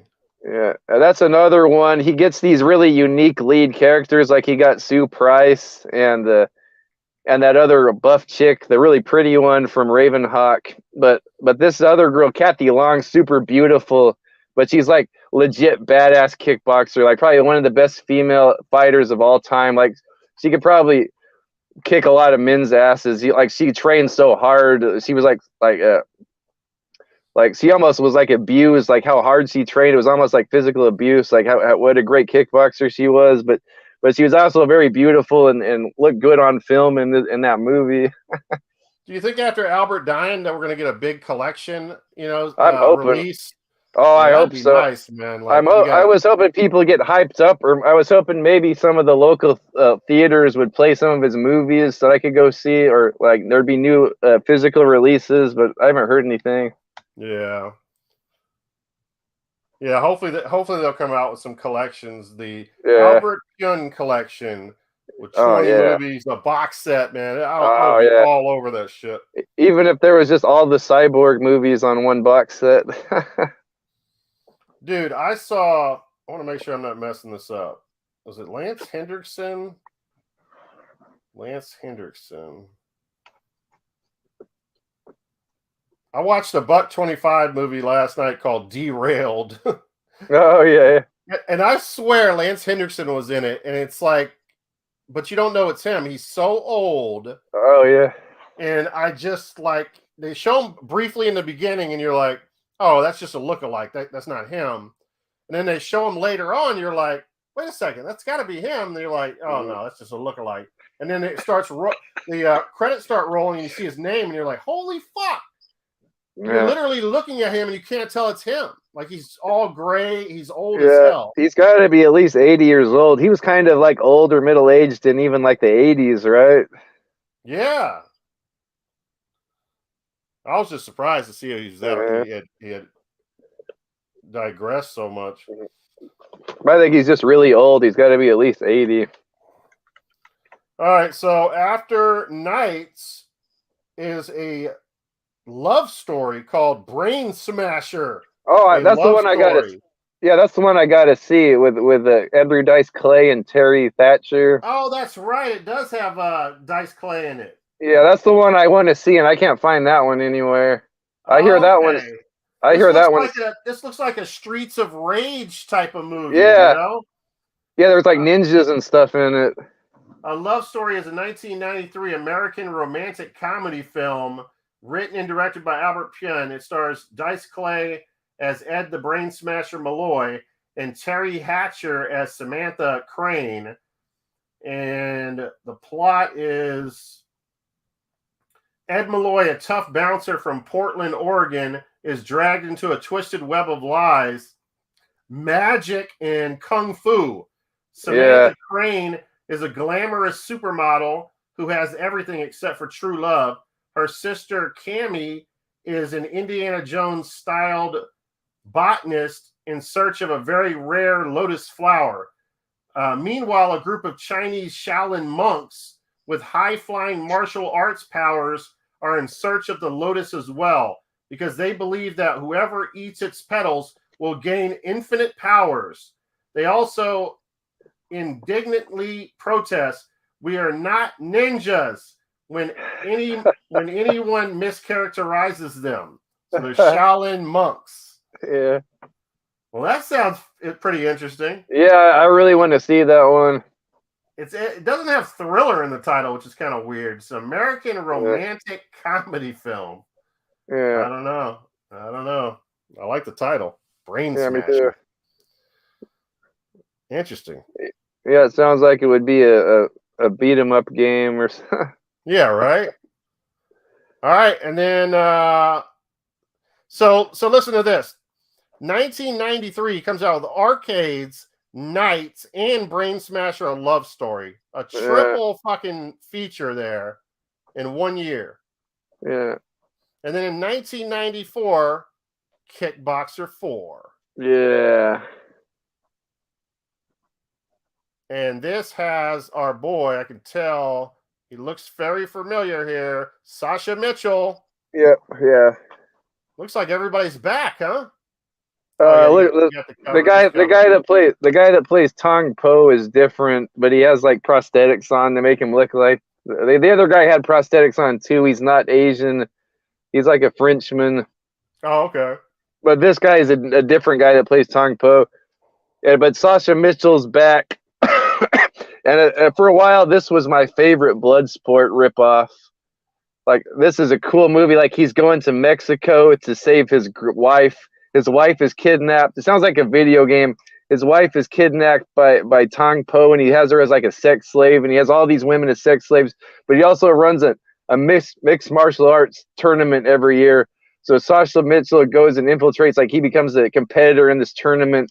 He goes down to Mexico, and there's all these different fighters fighting. It kind of reminds me of like Enter the Dragon or Bloodsport, but I like it. Nice. So you said that it replaced your second favorite after Bloodsport, but what's your favorite now after Bloodsport? Oh, my favorite Bloodsport ripoff, probably Blood Fist with Don the Dragon Wilson, or American, or maybe American Samurai with David Bradley. I'm not sure. I've got a few of. I'm trying to remember. It sounds like. Did you order? No, you might already had it. When we did that order off of that website, I want to say I ordered a Blood Fist movie, but maybe not. Oh, did you order a Blood Fight? Oh yes, yeah, that's a good one. Fight. Yeah, I love that one. I think I might order that one too. And it also has that other Bolo Young movie with Jerry Trimble that's really good. It's called Bold Young, the guy from Bloodsport. Bloodsport. Yeah, Bloodsport, but also the Bruce Enter the Dragon. Enter the Dragon. Yeah, Enter the Dragon. Yeah, he was young in that. Yeah, he was like 45 or 50 in Bloodsport, which is amazing. Yeah, he didn't look at it at all. Yeah, for sure. Yeah, but that other movie with Jerry Trimble, it's called, and the little kid from Goonies is the main lead. That little Asian kid, I can't think of his name, but he ends up. Yeah, he's the main lead. I like that movie. It's called. I'm sorry, I'm drawing a blank right now, but that movie's on a set with Blood Fight. Blood Fight, Bolo Young plays like the exact same character as he does in Bloodsport. It's so awesome. It's like watching another Bloodsport movie. I think I bought 2 movies with him in it on that website. I can't remember the what other one was. I forget what it's called. I have it on DVD. It's called. It has Jerry Trimble's the bad guy and Bolo. I think I got Blood Fight 1 and 2. Yeah. It comes in a set. The other one is called. I'm drawing a blank. I forget what it's called. All right, let me. I need to pour my last cup of coffee, and then I might be moving on to some alcohol. After that film, guy had a bunch of bangers, man. Yeah. After that film, a movie called Hong Kong 97. That's another one I haven't seen. It's got Robert Patrick and I think is Joan Chin in it. Oh, this is it looks like a 007 type of film. Yeah, I want to see that one. It says Robert Patrick, Ming Na Wen, Tim Thomerson. Oh, no. Oh, right. Yeah. Oh, Ming Na Wen is in it. Yeah. Ming Na Wen is Chun-Li. Oh, okay. Yeah. Got a $500,000 budget. And that is assassination of Reginald Cameron enters a club and assassinates a high-ranking People's Liberation Army officer, General Wu. Fearing revenge against him, several friends and colleagues urge him to flee Hong Kong. To add to the troubles, at midnight, the Chinese army will begin to enter the city as British rule expires on July 1st. He must escape to avoid any further attempts on his life. Okay. It's one of those. All I know is Robert Patrick is badass in Zero Tolerance. That I think it's either Richard Pepin or Joseph Mayer. Zero Tolerance with Robert Patrick. Have you seen that? Zero Tolerance. It's not Albert Pyun. I don't know. I'm not sure. But I gotta watch that Hong Kong 97. Yeah, basically this is Red China during the Cold War. That's what this is. Yeah, Cold War film. Yeah. All right, let me give you one that you've seen so I can go grab coffee real quick. Show Off Heat Seeker. That also came out the same year. Oh, no, I'm sorry. That came out the following year in 1995. I'm going to have to turn the light on in my truck here. There he is. Heat Seeker. Let me get this. The moment's waiting.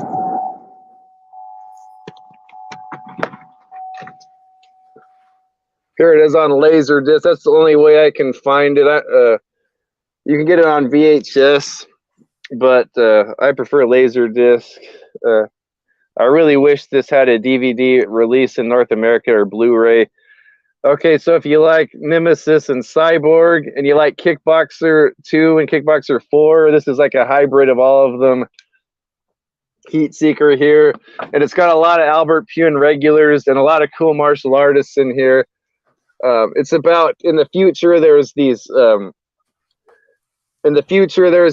competitive blood sport type matches that where cyber companies place their fighters into these like these cyber companies are the sponsors, and they put these fighters that are cyborgs into these competitions to show off their equipment. So the companies, the big Cybertronic or whatever, how do you say it? Cybernetic companies, like put their fighters into this competition to show off how great their equipment is.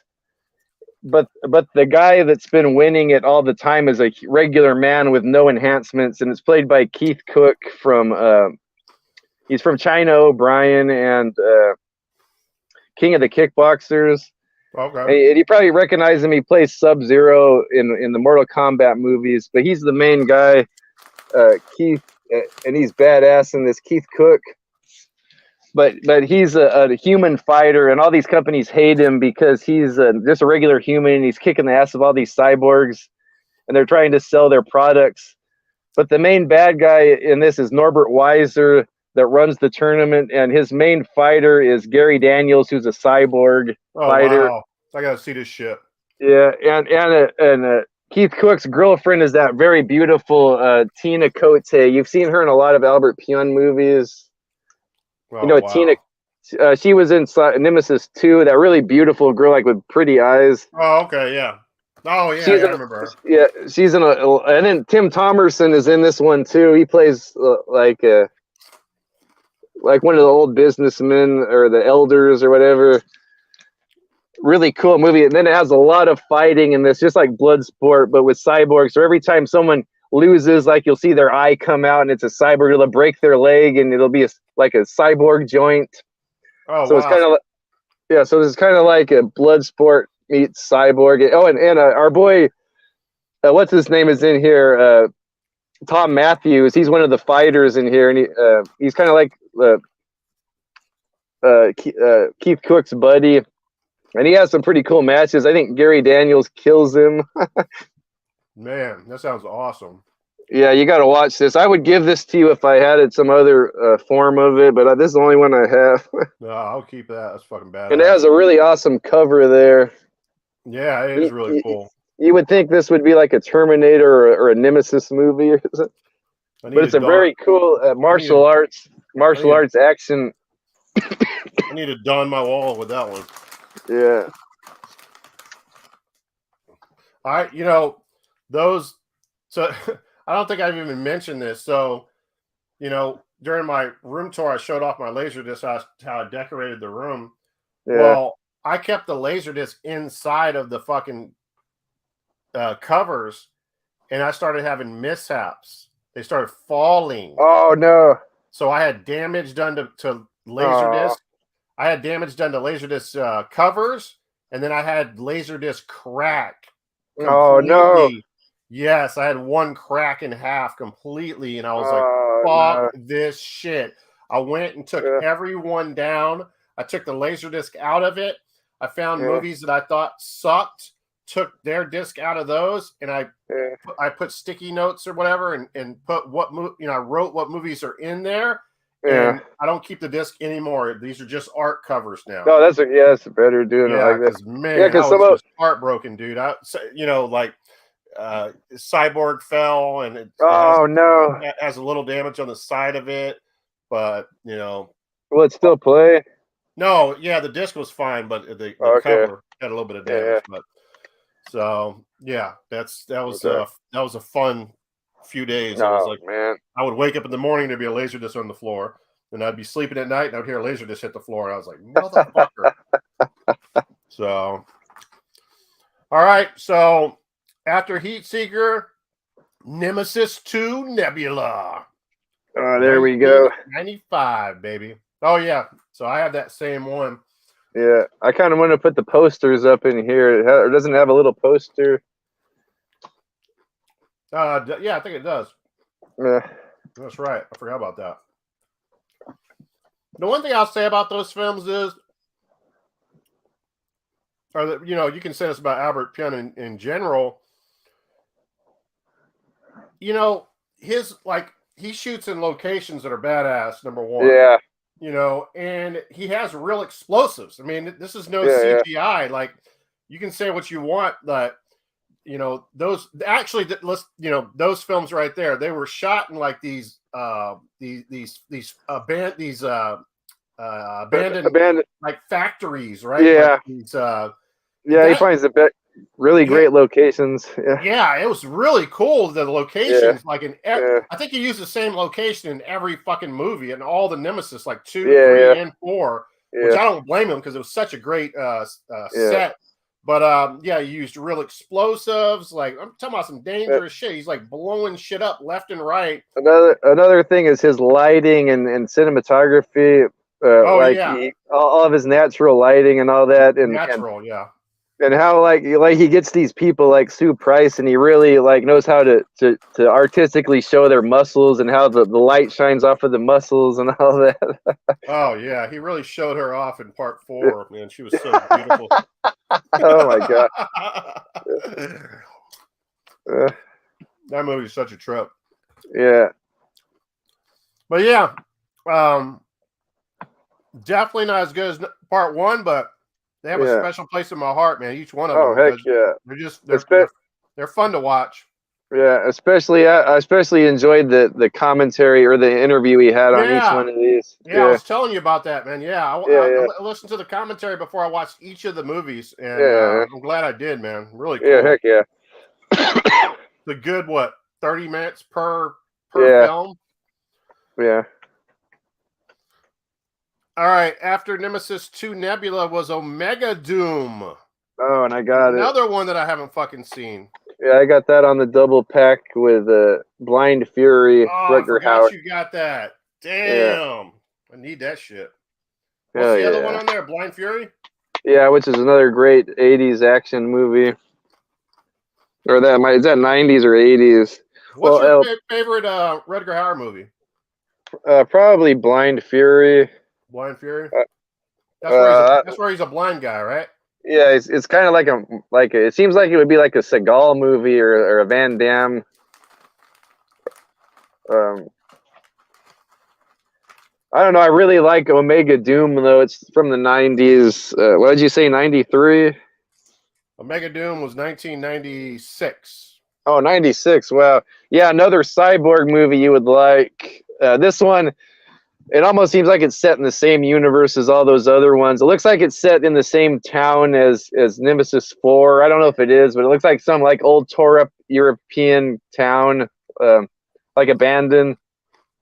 And there's all these couple different gangs of cyborgs that have taken over this town, and they're at it with each other. And Rutger Hauer comes into town, and he's a cyborg too.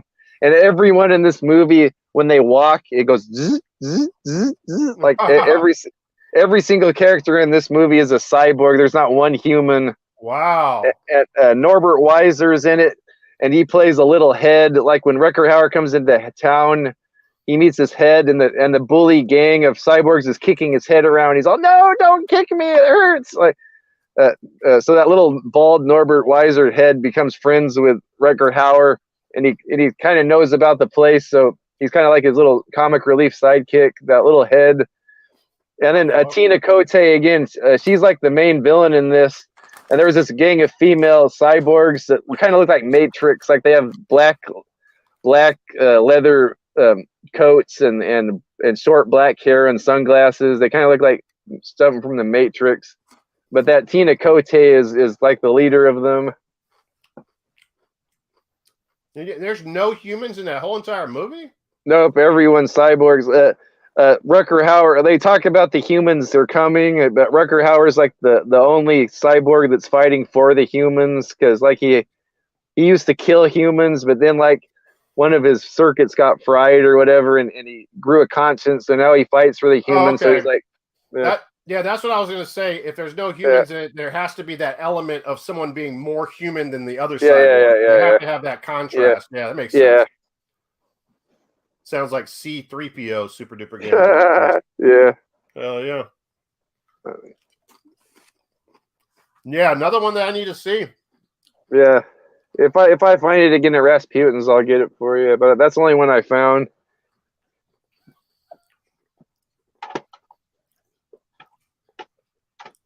And this is another, Jesus Christ, man.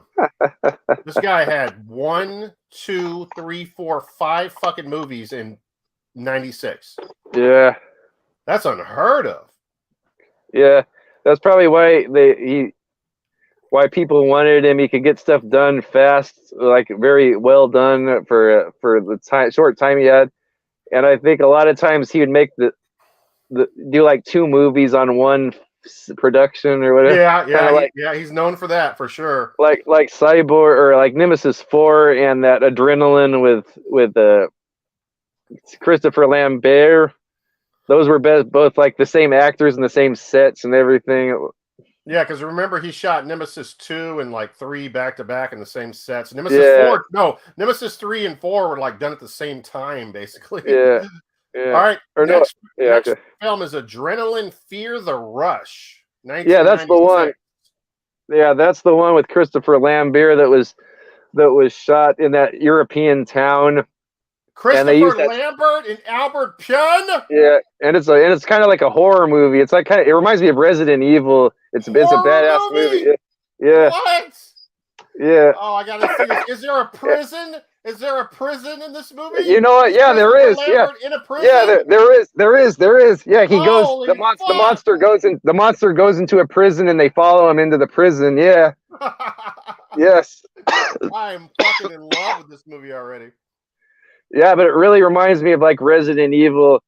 It's this guy gets this disease. There's like one zombie, but he's like the most badass zombie. He's like a savage monster, and he's super fast. And the cops chase him through town. Christopher Lambert and his female partner. Isn't it Natasha? Yeah, what's her name? Henstridge? Yeah. Yeah, Natasha Henstridge. Yeah, and then Norbert Weiser's in that one too, and he's like a cowardly cop that goes. But there's like a bunch of cops. It reminds me of Resident Evil, and they follow this monster into the prison, and then the monster is just picking them off one by one. And Christopher Lambert's like he really gets emotional. It's like he's always yelling and cussing at everyone. And the main star is Natasha Henstridge, and she kind of like tries to stay cool the whole time, but it's hard. Like she has a hard time dealing with all these people and this monster. But I enjoyed this one. I gotta see that shit immediately. Yeah. So that Norbert Weiser, I'm looking up his filmography. You keep on mentioning him. He's in like every Albert Pyun movie, but he's been in other stuff too. But he's in The Thing, the 1982 John Carpenter's The Thing. I don't know if you know. He is. Yeah, he's a Norwegian in the Thing. Oh, yeah. One of the Norwegians. Yeah. Okay. Yeah. He's in Android. He's in Twilight Zone the movie. He was a German soldier in Twilight Zone the movie. He's in City Limits. He's in Radioactive Dreams, Three Amigos, Down Twisted. Let me see if anything. You talked about Deceit earlier, Captain America, The Rocketeer, Hocus Pocus, Arcade, Schindler's List, Adrenaline, Nemesis 3, Omega Doom, Nemesis 4. Blast. He's in everything. Albert Pyun did. All right. Yeah, that movie sounds right up my alley. I gotta see that shit, bro. What was Natasha Henstridge in? Natasha is probably some kind of model or something. Oh, she's beautiful. She was that monster in Species, right? Oh, Species. I see that now. She's in Species. Yeah. Species 1 and 2. Yeah. Okay. I think she was in a Van Damme movie too. Like, didn't Van Damme hit it in one movie? Was it like a Maximum something? I can't remember. I don't know. I'm not seeing it.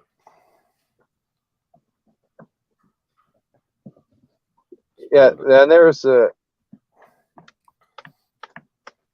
Right. There was someone else. Who else was in that? There was another big name in there, wasn't there? In Adrenaline. Adrenaline was just Maybe not. Norbert Weiser. You mentioned him, right? Yeah. They just mentioned 3 people. Oh no, I think our guy, what's his name? Andrew Divoff is in there too. Oh, okay. Then after that film, same year, Nemesis 3, Pray Harder. Yeah. And that's with our boy Tim Thomerson.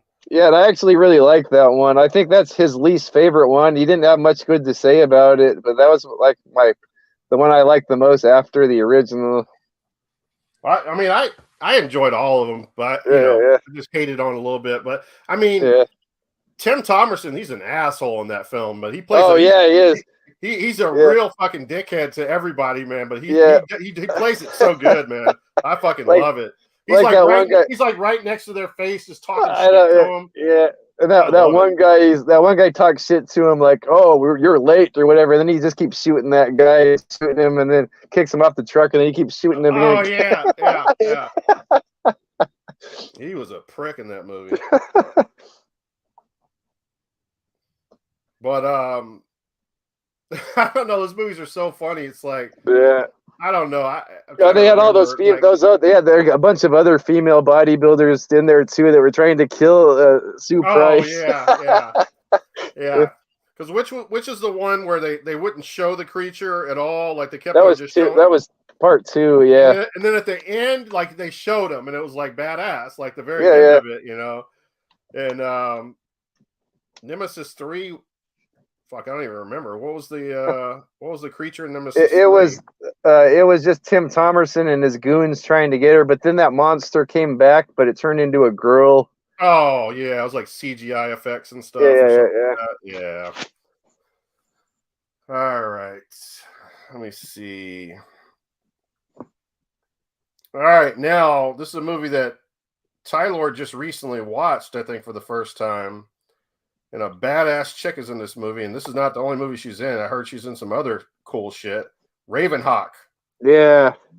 It's basically like a female Rambo. Yeah, it's tight. Yeah, or it's like a revenge movie. Well, I mean, she is like a Rambo. Yeah, she's kind of like Rambo. Yeah. Yeah, she's badass. Yeah, I think she was probably more like Rambo in that Lou Gossett Jr. movie. Vincent Klein is in this. Tom Matthews is in this. Yeah. Tom Matthews, is in this. Yeah, they're all goons trying to get her, like they're hired thugs trying to kill her, and she picks them all off.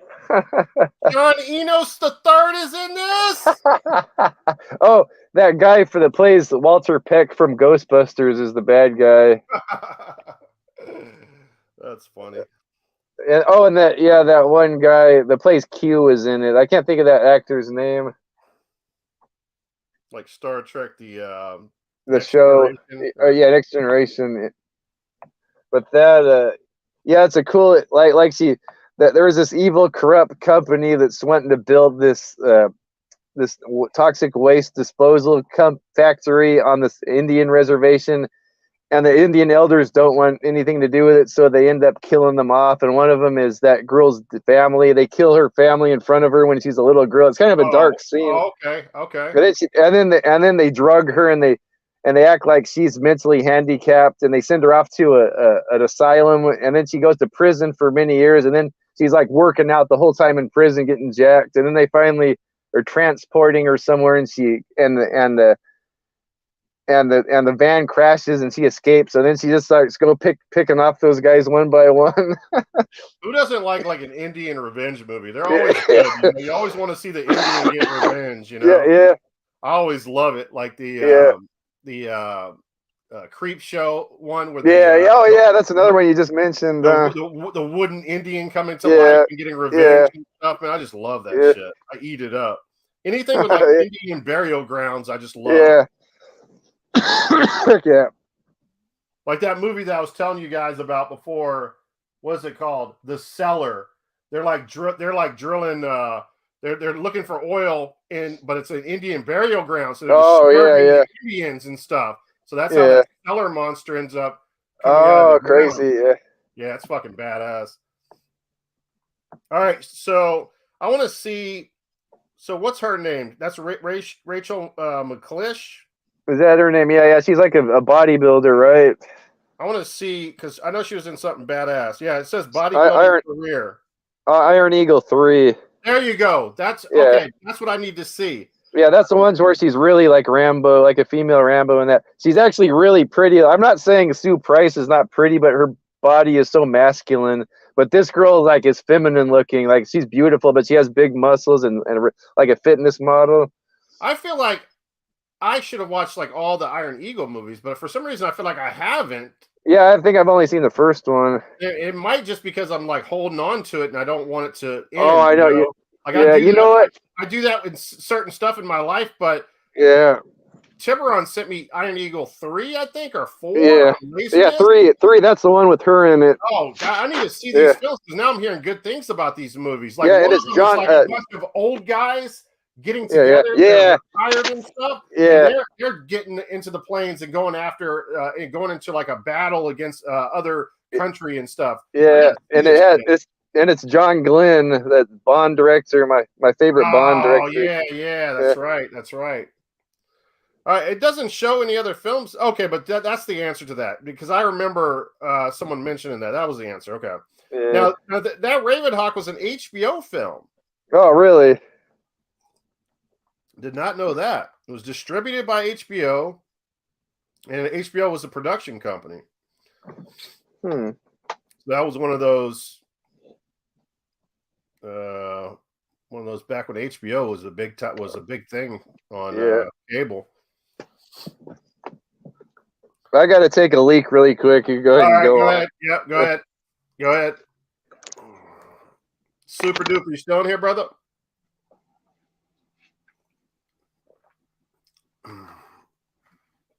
I think we ran Tiburon off. We were saying that Tiburon needed to get in here to help us with images, to show images. He probably fucking bailed out.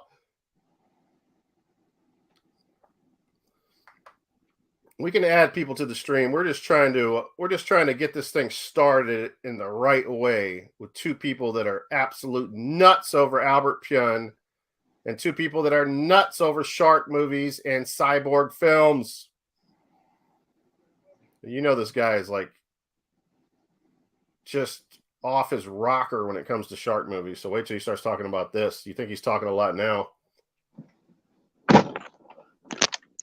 All right. So where are we at now? All right. I guess moving on beyond Ravenhawk. Beyond. Oh, yeah. We have Nemesis 4, Death Angel. Yeah, that's your favorite, huh? And man, I tell you what, some of those scenes where she's just standing there butt naked and the camera is just focused on her and she's having a conversation for like 8 minutes straight. You're like, this can't be possible. There's no way this is happening. It was happening. It definitely happened. Yeah. And again, Albert's just showing her off, man. I guess he's just, it's almost like he's in a thing for her, man. He was really into her. Yeah, he's really into that muscle porn or what. Yeah. And then she starts having fucking alien sex, man. That was weird. Yeah, cyborg sex, yeah. And then it sounded to me like even though that one was done in a hurry on the set of Adrenaline, it sounded like that was kind of more of a passion project for him, that he really liked doing that. That was one like that was a passion project for him. It was visually pretty cool looking, though. It looked really glossy and it seemed more. It seemed more like a cyborg movie than the last two. Yes, it did. It very much did. Crappy Chancellor finally shows up. There's Crappy. Crappy Chancellor. CC is in the building. Yeah. All right. So yeah, man. If you want to see bodybuilder porn, that's basically what Nemesis 4 is. Yeah. It's got Andrew Divoff in it. Yeah, he's another regular in the Albert Pyun's. Nicholas Guest as well. Yeah, Nicholas Guest is another regular he's like in a lot of Albert Pyun movies. I wonder what old Sue Price is doing these days. I wonder how her body looks. Is she? I don't know. I kind of want to see Dustin Ferguson's Nemesis 5 just because she's in it. Is that a real thing? Yeah. It is a real thing. Yeah. Is it out? I mean, can you get it? Yeah, it's on Tubi. Oh, wow. It's on Tubi. Holy shit. So I can watch this tonight. Yeah, I think so. Yeah. If not, it's on YouTube. Has Dustin Ferguson ever made anything that was worth watching? Man, I you know how I am. I can find anything likable about anything. Like I appreciate anything, but it's hard with his movies. He's really I guess, I'll give it to him that he does make a lot of movies. He makes some really shitty movies, doesn't he? Yeah. Didn't he make something like Angry Hornets, Chinese Hornet movie or some shit? Something like that. Yeah. I don't know, man. Okay, so Sue Price is in Nemesis 5? Yeah, I don't think she's the star, but she does have a role in there. Like she's training the new girl or something. Thank God she's not the star. Like I was waiting for her to leave on part 2. I was thinking maybe when in older age she looks more feminine. A lot of those women that are bodybuilders, they look pretty good when they get older, but I don't know, she might still be all buffed out or a butch looking. I don't know. Y'all see what this is? That's Blade Runner. Yeah. And Time Cop? Time Cop. Darkman? No. I can't read that. Oh, Terminator. Terminator 2, Judgment Day. Yeah, heck yeah. Great cyborg movies right there. Well, I don't know about Time Cop. Sci-fi, yeah. I'm not sure if Time Cop has one. Time Cop might have one. It might. No, it doesn't. It doesn't. Okay. Yeah. No, I originally had Automatic with Oliver Gruner. Oh, yeah, that's the one I got to see. In that position right there, because it was the one that fell recently without a disc. It was the only one that's falling now without a disc, so I got to redo it. Dude. But then I noticed I had a space missing up there, so I was like, I got to put that one up there. And then I said, you know what? Let me grab Terminator off the shelf. If you can find Savage on Laserdisc, you got to get it with Olivia Gruner. Oh, yeah, for sure. Oh, yeah, dude, that movie's so sick. Oh, it's so different. I can't believe that movie's like a classic. I don't know how I missed out on that movie. I thought Savage. It was Savate, or when you first. No, there's Savat. Yeah, there's Savat, the kickboxing one, and then there's Savage. It's like a mixture of like Tarzan combined with like the Matrix or something. Or it's like Total Recall combined with he's like a savage caveman guy with like superpowers, but I can't explain it. Let me see. Let's see. What's up, young son? I think I'm good. I am not that type of person. What's that mean? Maybe he doesn't like the muscle porn. Oh, maybe not. Yeah, muscle porn. Yeah. I don't know. But yeah, no, Automatic is literally like the closest thing to like Die Hard with Oliver Gruner in it. I gotta watch that one because I love that Project Eliminator, or no, Project Just. The one you told me about that I watched was badass with the Martin Cove. Oh fuck yeah! Oh, yeah. Well, you're talking about the Shadow Chaser. The Shadow Chaser franchise. The first one. That was like Die Hard. What was I gonna say? I lost my train of thought. Oh, Automatic is Psy-Hard, basically. It's Psy-Hard. Cyborg, Psy-Hard, Die Hard. Yeah, that's what it is, Psy-Hard. Mm-hmm. All right, moving on to the next film. The hits keep rolling.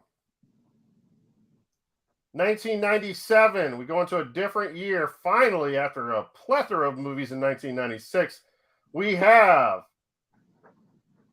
a personal favorite of mine, a movie that I told Tylord about, Mean Guns with Ice-T and Christopher Lambert. Yeah, Prison and Christopher Lambert. Huh? Dude, I always, like, when I watch this movie, like, I remember there's a movie called, what is the name of that movie? There's a movie in the Guinness Book of Records for the most F words. It's a bowling movie where the killer wears a bowling ball mask over his head. It's called something Pin or something like that. It's a really good movie. If you haven't seen that movie, okay. I can't think of the name of it, but he's it's just really Like the characters in that movie, you absolutely hate them. You can't find one likable character in the movie, and they're dropping F-bombs every other word. And it literally went into the Guinness Book of Records for the most F-bombs in any movie ever made. I feel like Mean Guns, besides war movies, if you take war movies out of it, it has the most gunshots of any movie I've ever seen. Interior gunshots inside of a building. It's nothing but gunshots. It's like crazy Mean Guns. Yeah. It's friggin' insane. And I love Christopher Lambert in Mean Guns. Yeah, me too. It's just a weird thing going on with the dude. That's like a really girl, unique. like it's almost like she's a ghost or something. It's like a real weird like relationship he has that would. It's not his daughter. It's like some girl he found or something, and she's like parked outside of this. Is it really his daughter? No, is it really his? No, it's like some girl he found. And he's taking care of her, and he tells her he's her dad, right? Yeah, instead of dropping her off at a babysitter, he has her outside of the prison during this fucking war going on. It's like, what the fuck? This movie could be a good video game, don't you think? If they had a video game based on it. Yeah. This is basically a battle royale type of movie. Then there's like people making little teams, and so there's teams of people teaming up. It's kind of like a Royal Rumble. It's like a Royal Rumble in effect. And then like Ice-T is just he's the same as he is in every other movie. He's Ice-T. He plays a perfect Ice-T character. This could be Ice-T from the Leprechaun movie. It's the same Ice-T from every other movie. He's actually like pretty good actor, but he's always the same. But like I was just watching him in another one last night, and he's actually like a pretty good actor, but he always just plays the same guy. He plays the same role. Like he's pigeonholed to do the same role over and over again. Yeah, Mean Guns is a cool film. Yeah, and I like the little characters in there. Like that one Irish guy is pretty cool. I see him in Albert Pyun movies. I can't think of his name. But also Tina Cote's in there. She's like the pretty girl in there. She's kind of crazy. I love her in that, and I love that little tag team of Tom Matthews and Chosen from Karate Kid. What's his name? Yuji Okamoto. I like those buddies. It's Tom Matthews and his buddy. They're like that buddy gang, and they let the girl come between them. There's all kinds of like trying to make deals and shit, but backstabbing going on, and like all kinds of shit at the end there where it goes fucking haywire.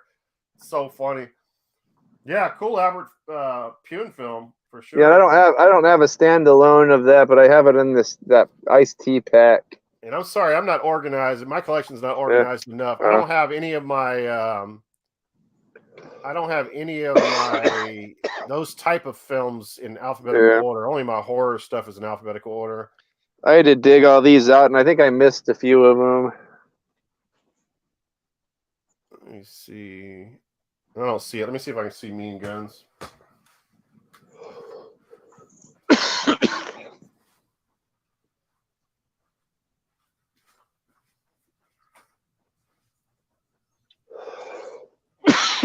Pardon me. Oh, there it is. Yeah.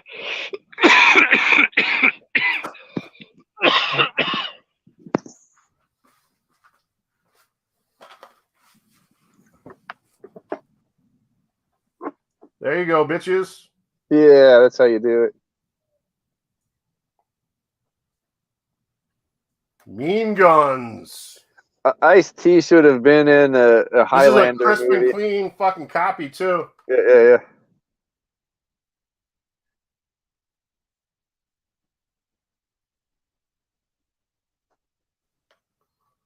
Must be this one.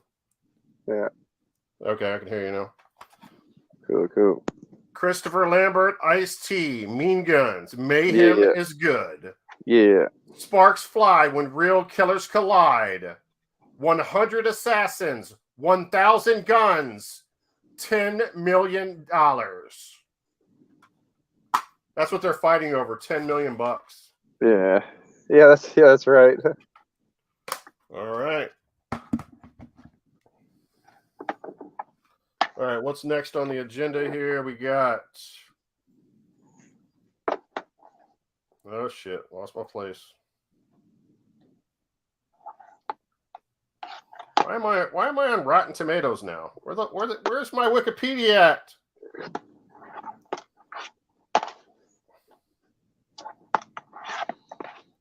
I was running the perfect stream. We have to do eulogy music again. I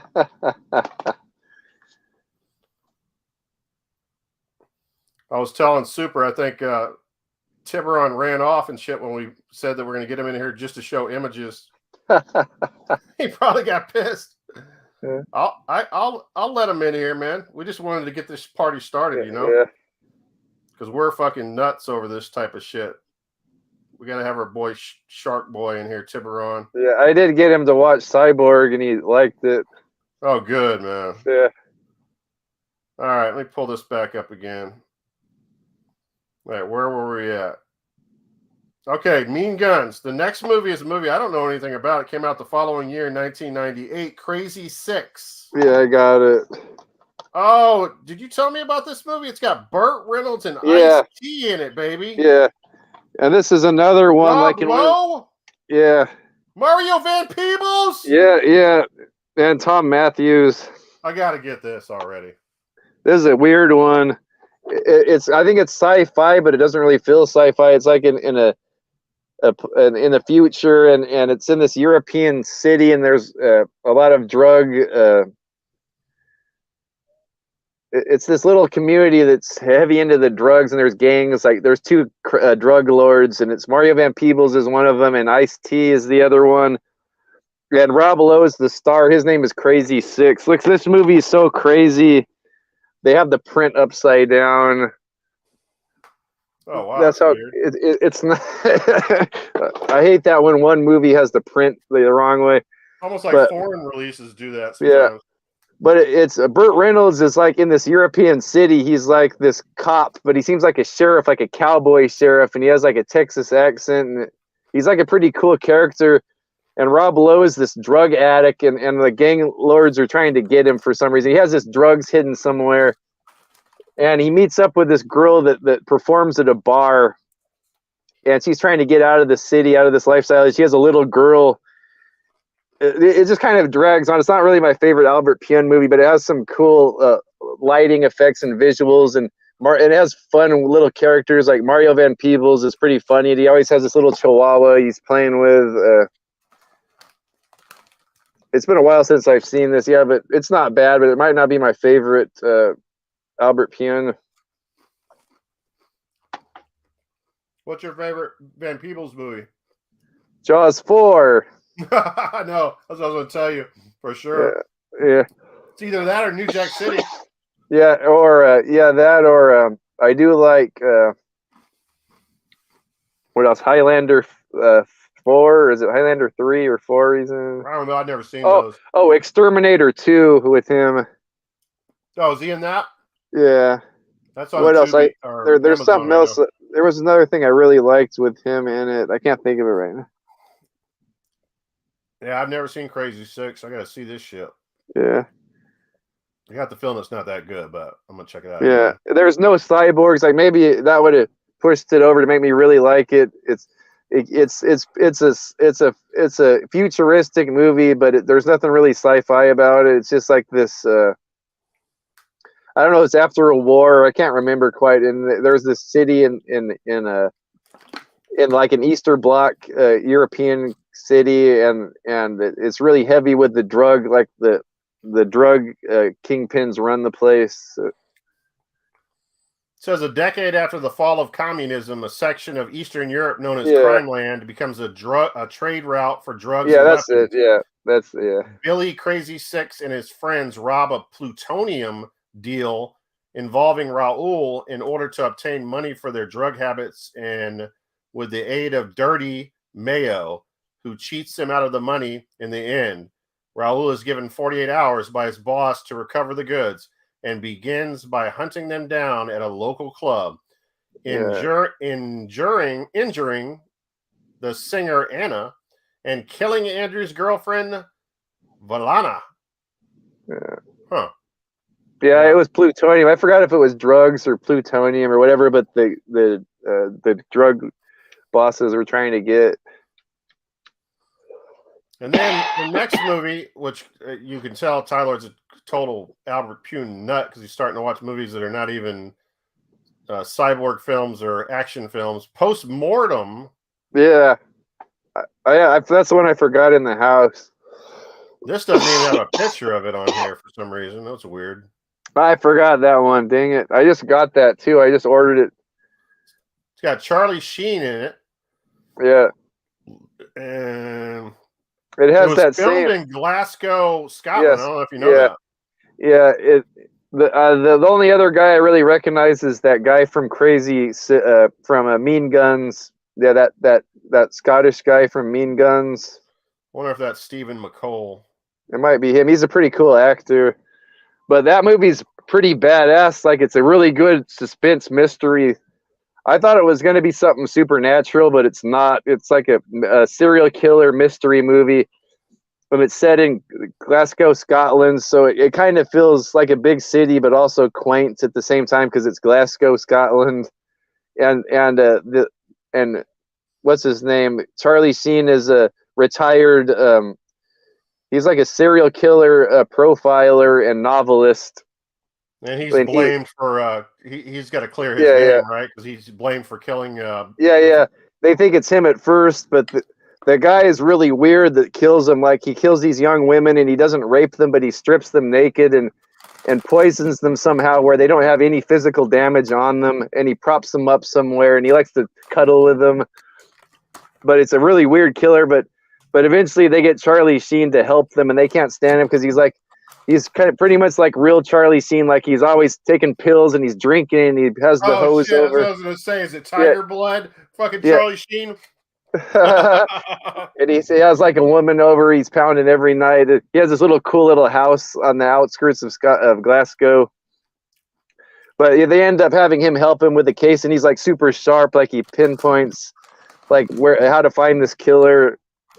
And of course, like, he keeps killing these young women, and sometimes they don't catch him in time. It's a pretty cool mystery serial killer movie. All right, that sounds good.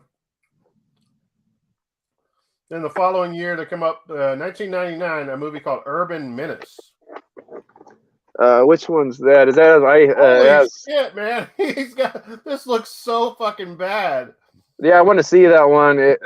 He's got Snoop Dogg, Big Pun, Ice-T, and Fat Joe in this movie. Yeah, I want to see that one. I can't find that one anywhere. I cannot believe it. I didn't even know anything about this. Holy shit, man. I can't remember. It has a really interesting plot. What is? Can you read the synopsis? Yeah. For some reason, it doesn't have a plot section, which is weird. I've never seen. Okay, premise. Here it is. It's very short, by the way. Yeah. After a church burning in which a preacher and his family are killed, the preacher's insane ghost, Snoop Dogg, starts killing off members of the gang responsible.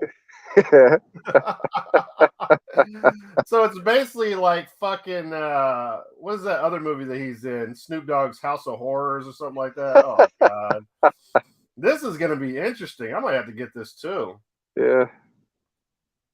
It's got one hell of a cover too. Yeah. Shit. Oh yeah, I like that cover. I wonder what the reception of this fucking movie was. Probably like another 1.9 or. Okay, here's what it says on Wikipedia. The film was regarded as a low quality. The DVD provides an option of skipping it and simply listening to Ice-T rapping. However, one critic praises the hip hop and rap soundtrack and crisp sound effects. You can skip the movie, just listen to rapping. Wow, that is one of the worst receptions I've ever read. I almost want to look this up on Rotten Tomatoes to see what people say about it. Urban Menace. It almost seems like a movie that he wouldn't be involved in, but I don't know, man. That's a surprise. I didn't expect to see that one pop up in here. It might get worse because this is going into the 2000 curse. Yeah. That's 1999, so that's basically 2000. Yeah. And then in 2000, he releases The Wrecking Crew. Yeah, I want to see that one too. That's another one I can't find. And that's got Snoop Dogg in it as well. Yeah, he's in a couple of them. Yeah. Yep. Holy shit. This stars Snoop Dogg, Ice-T, Ernie Hudson Jr., Yeah. Vincent Klein, Yeah. Romani Malco, and TJ Storm. TJ Storm's yeah, I've seen him in another. He's like a martial arts guy. A high-level government hit squad is sent into the streets in order to complete a deadly mission. Wow. Yeah, I want to see that. And this looks just horrible, man. Yeah, because I think the next one I just watched on the list. The cover doesn't even look that good. It's just like so. Oh yeah. So random. Excuse me. Wow, I didn't know he made a lot of shitty rapper movies. That's crazy. Yeah. And then a movie that, I haven't seen it, but from all accounts, it seems like it could have been something that was really cool. Is Ticker in 2001? Oh, I thought you saw this. No, I haven't seen it yet. I thought it has Seagal, and he's a bombs expert, and Dennis Hopper's this like a guy kind of like on speed, like he bombs stuff. He's a what is it called when you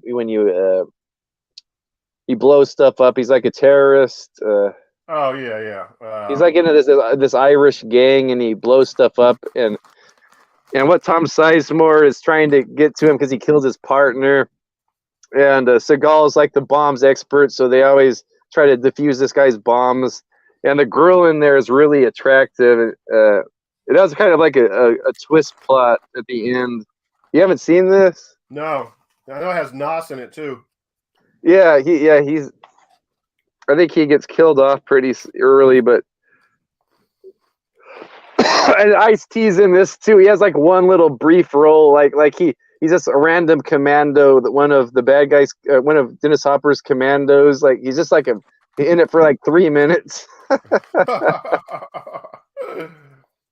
And he does that. Seagal has that voice in there. You live like he sounds like he's from Louisiana.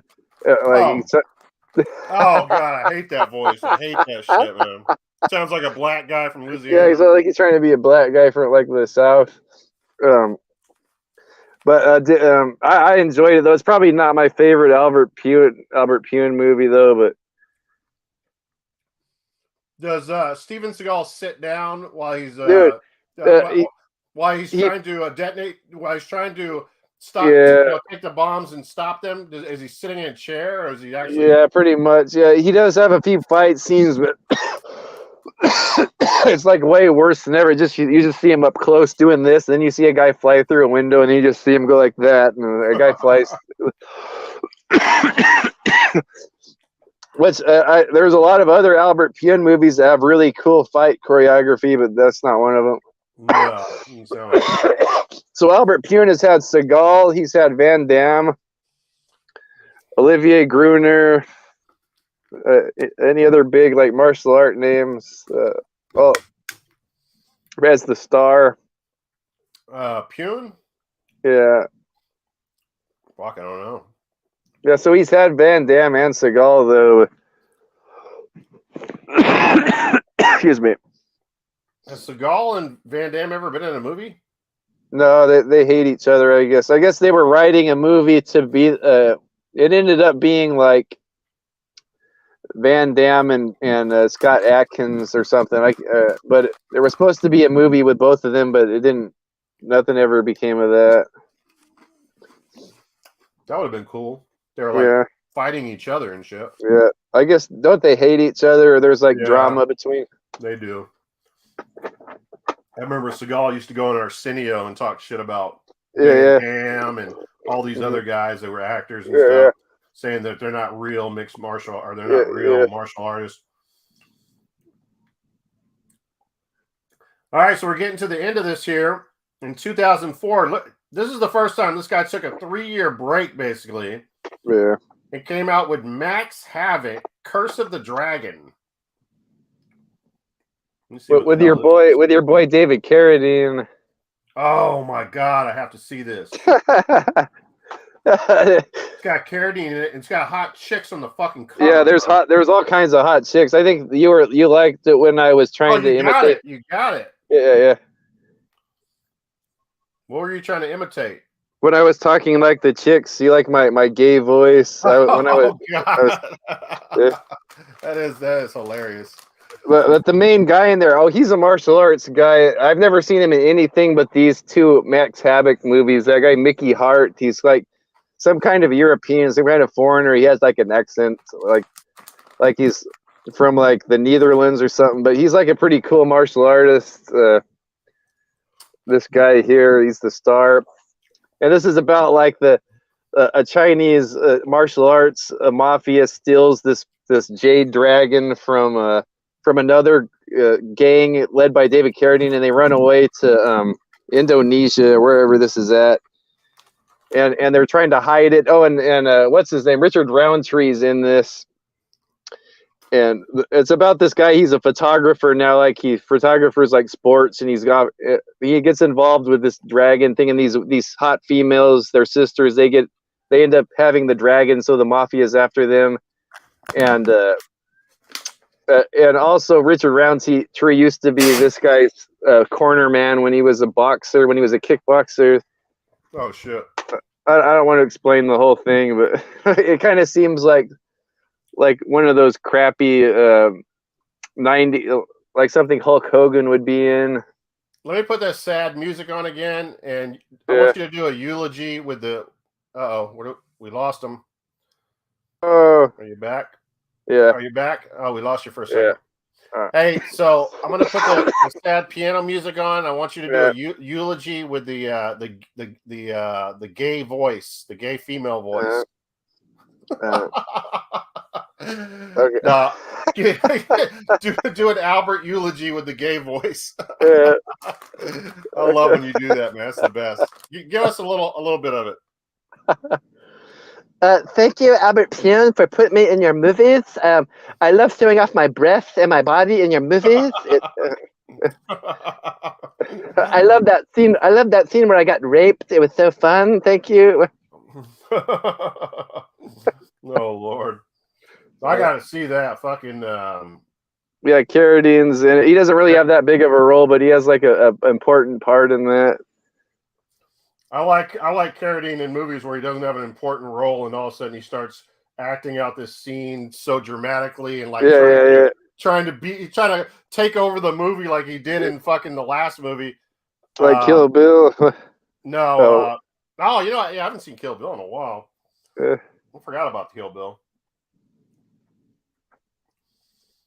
You gotta watch Project. You gotta watch Project Eliminator. I did. I saw it already. Oh, right on. Oh, I thought you just watched part of it. No, I finished watching it. Yeah. Oh, right on. I'm gonna talk about it in my next video, but yeah. All right. Oh, heck yeah. It's awesome. I like it. Yeah. All right. In 2007, he took another 3-year hiatus, and this is a movie. I don't know if it's based upon the video game Left 4 Dead.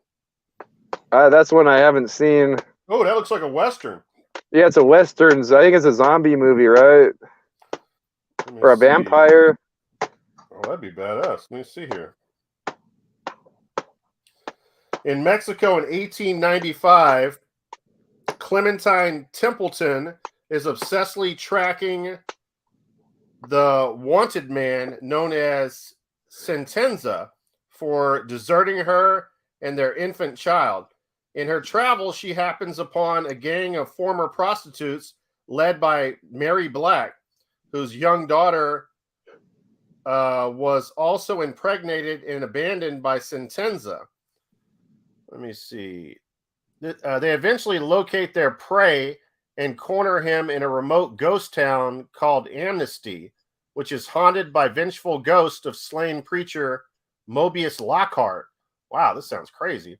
Who has made a pact with the devil to remain as an earthbound spirit, unable to travel beyond the borders of the town cemetery and slaughtering anyone who trespasses. Okay. Yeah. I was looking for that one today. I was trying to find that one today at Rasputin's, but I couldn't find it. It says from the director of Ticker. Oh boy, that's the one you use. Yeah. How about from the director of Cyborg or some shit? Yeah, no kidding.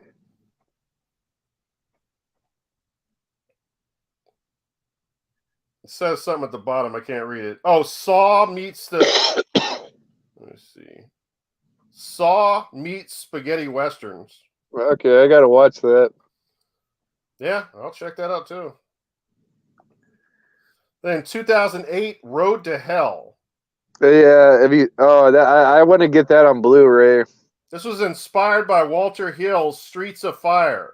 Yeah, it's like a sequel to and it has Michael Pare and the girl that plays the sister. Oh, wow. It's like a sequel to Streets of Fire. That's pretty fucking cool. But it's freaking really. This is when Albert Pyun, I guess, didn't get enough money for his production. He did everything with blue screen and CGI, so it's like pretty bad looking. But I guess he likes doing stuff like that because he has total creative control and no one can tell him what to do. I guess so. Yeah. I want to check that one out though. Yeah, I like that one because it was just like so cool that I didn't know that existed, and Michael Pare doesn't really. It's like so cheesy, like everything you can tell is filmed in front of a blue screen, but Michael Pare doesn't really phone in his performance at all. Like he gives it his all. That's badass. Yeah. Is it Streets of Fire? I think I said Streets of Rage earlier. I meant Streets of Fire. Yeah, Streets of Fire. Yeah, which I think all those games are inspired by that movie. Are they? Yeah, I know for sure. I know for sure. I know for sure. There's Final Fight is absolutely inspired by Streets of Fire, Streets of Rage, or Streets of Fire.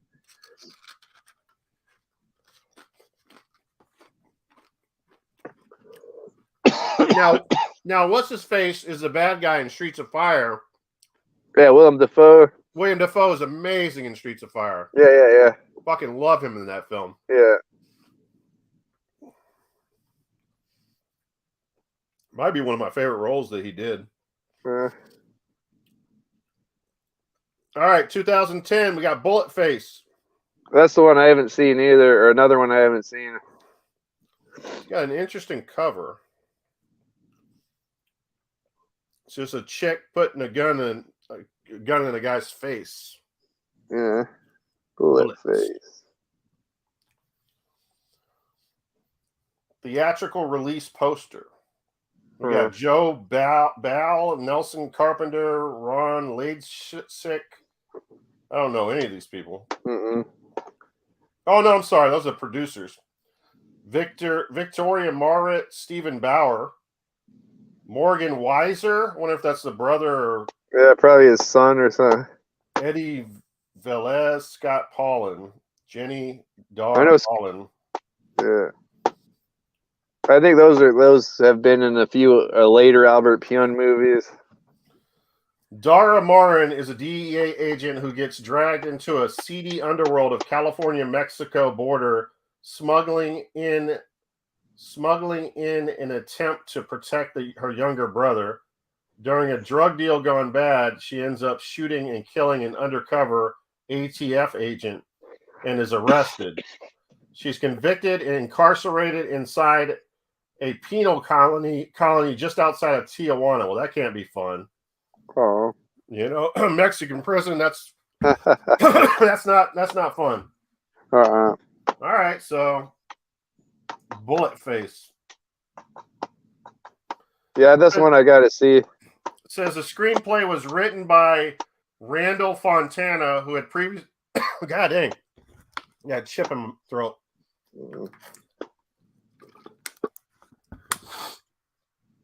Randall Fontana, who had previously collaborated with Pyun on Hong Kong 97.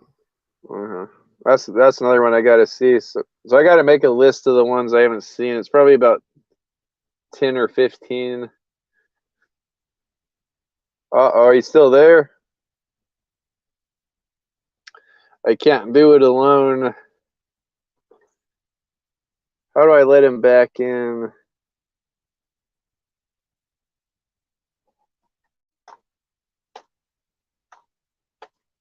Let's see.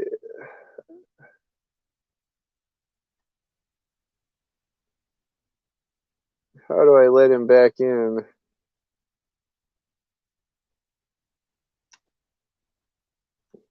What were we talking about again? Oh, Bullet Face. Yeah, I haven't seen that one. I'm hoping I'm able to let him back in.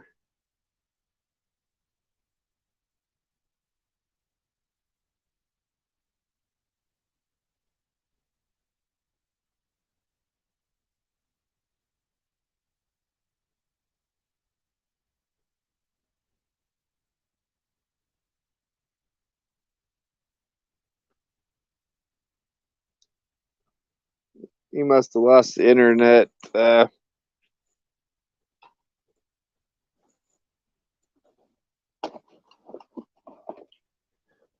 guess while he's gone, I'll just show you my Albert Pyun movie collection again. Looks like I have them all in order now chronologically. Oh, no, I don't.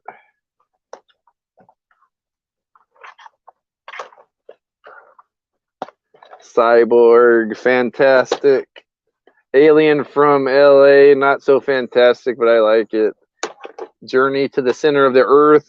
We didn't talk about this one earlier because he doesn't have his name credited to it. I guess because everyone's ashamed that's involved with this.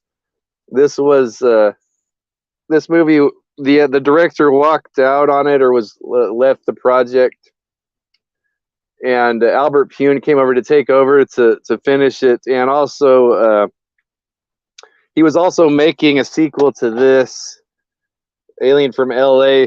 So they just made him finish this movie and combined his other movie with this. So this kind of turns into Alien from LA 2 halfway through. It's a really confusing movie. He's not credited as the director, but he did direct it. Rusty Limerand is the credited director, but Albert Pyun did most of it. Kickboxer 2, amazing. How do I let Jeff back in? Did he lose internet?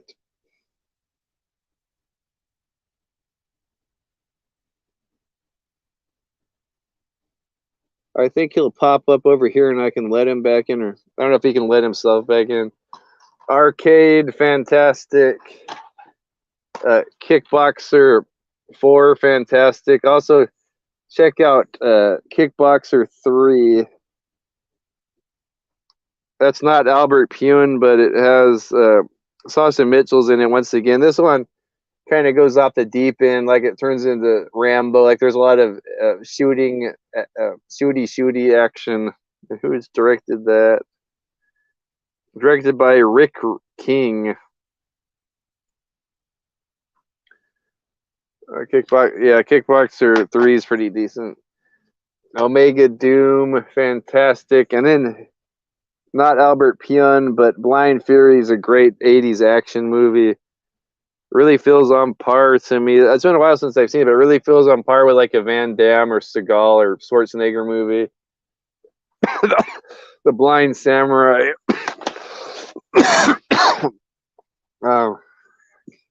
Can I let him back in? I wonder if he lost all internet. I'm not hearing anything from him. I can't see the chat. Let me see. This is just SteamYard. I don't think I could see the chat from here. Sorry, I can't open up another window. My phone won't handle it. I should just crash it. Nemesis 2, 3, and 4. Kind of fun movies. Not as good as Nemesis 1. I have Nemesis 1 coming in the mail. I ordered it off of VDM on sale. The Ice-T compilation. I haven't seen these other movies. Stealth Fighter and Body Count. I think PWM has seen them. But there's old Mean Guns. Good one. Crazy Six is aight. Ticker's aight. Not one of my favorites. Max Havoc, I enjoyed that. It's not the best movie, but I sort of enjoyed it. I don't know if we're going to get to this one. We'll talk about it if PWM comes back. How do I let him in?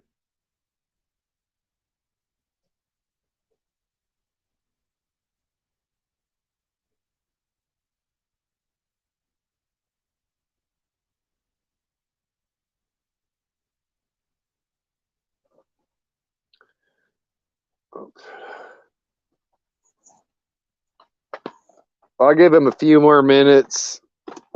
What?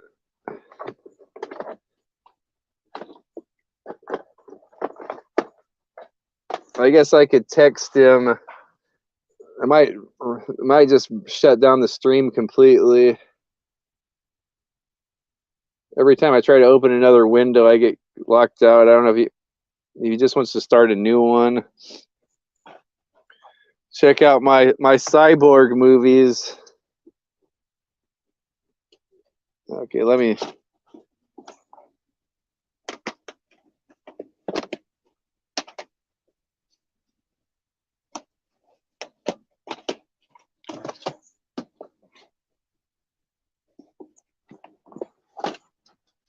Okay, cyborg movies. I have them out here in my truck. I thought we were going to talk about cyborgs movies. I don't know if we're going to have time. We've been going for 2.5 hours already. I'm going to give him 5 more minutes, and then I'll jump off and see if he wants to start a new one. I haven't heard from him. Okay. All right, we might go over these later if he comes back. I'll just show you my cyborg collection while we wait for PWM. Of course, the king of cyborg. I didn't put my Terminator movies in here. Of course, those are the best cyborg movies, Terminator 1 and 2 and RoboCop. And what about Star Wars? Is Star Wars considered a cyborg movie? I can't see the chat from here. Is Star Wars a cyborg movie? Darth Vader is a cyborg. Halloween 2 or Halloween 3 is a cyborg movie, right? Those guys are toys or they're robots. What else that I didn't bring out here? Wizard of Oz, is that a cyborg movie? Is the Tin Man a cyborg? What else?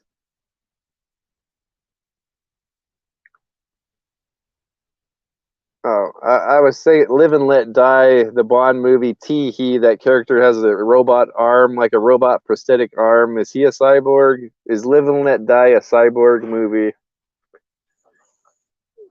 Okay, here. Haven't heard from him.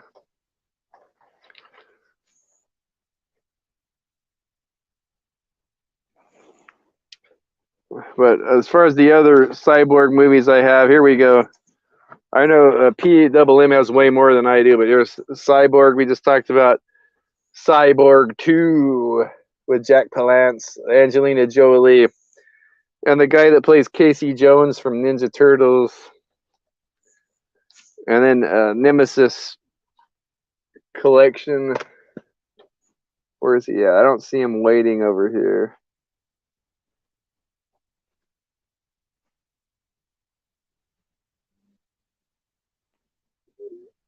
I don't think he's here.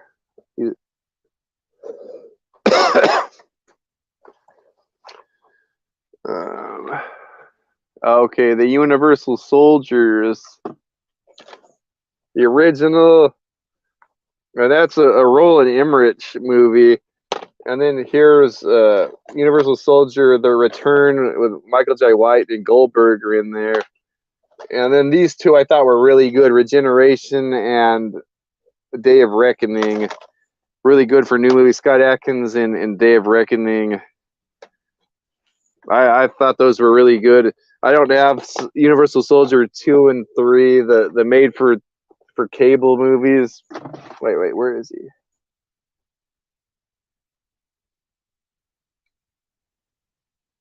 I'm not hearing from him. Okay, once I get through these movies, I'm going to shut it off. Then maybe we'll start again if he so desires. Okay,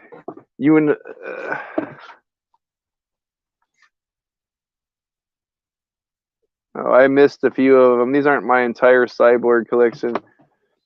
Cyborg Soldier with Rich Franklin. This is a cool movie. Okay, on to Don the Dragon Wilson Cyborg movies. Oh, I'll save that for later. The Last Sentinel is in this pack with the black hole, which I haven't seen. The Last Sentinel is a cyborg movie, post-apocalyptic cyborg movie with Don the Dragon Wilson. And Cyber Tracker is a good one. I really enjoy this one. PM Entertainment. Cyber Tracker 2.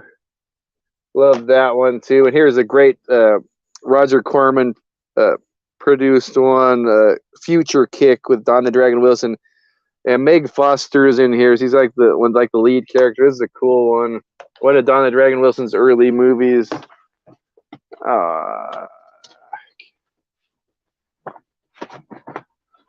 Android Cop with Michael J. White. I like that one for a newer movie.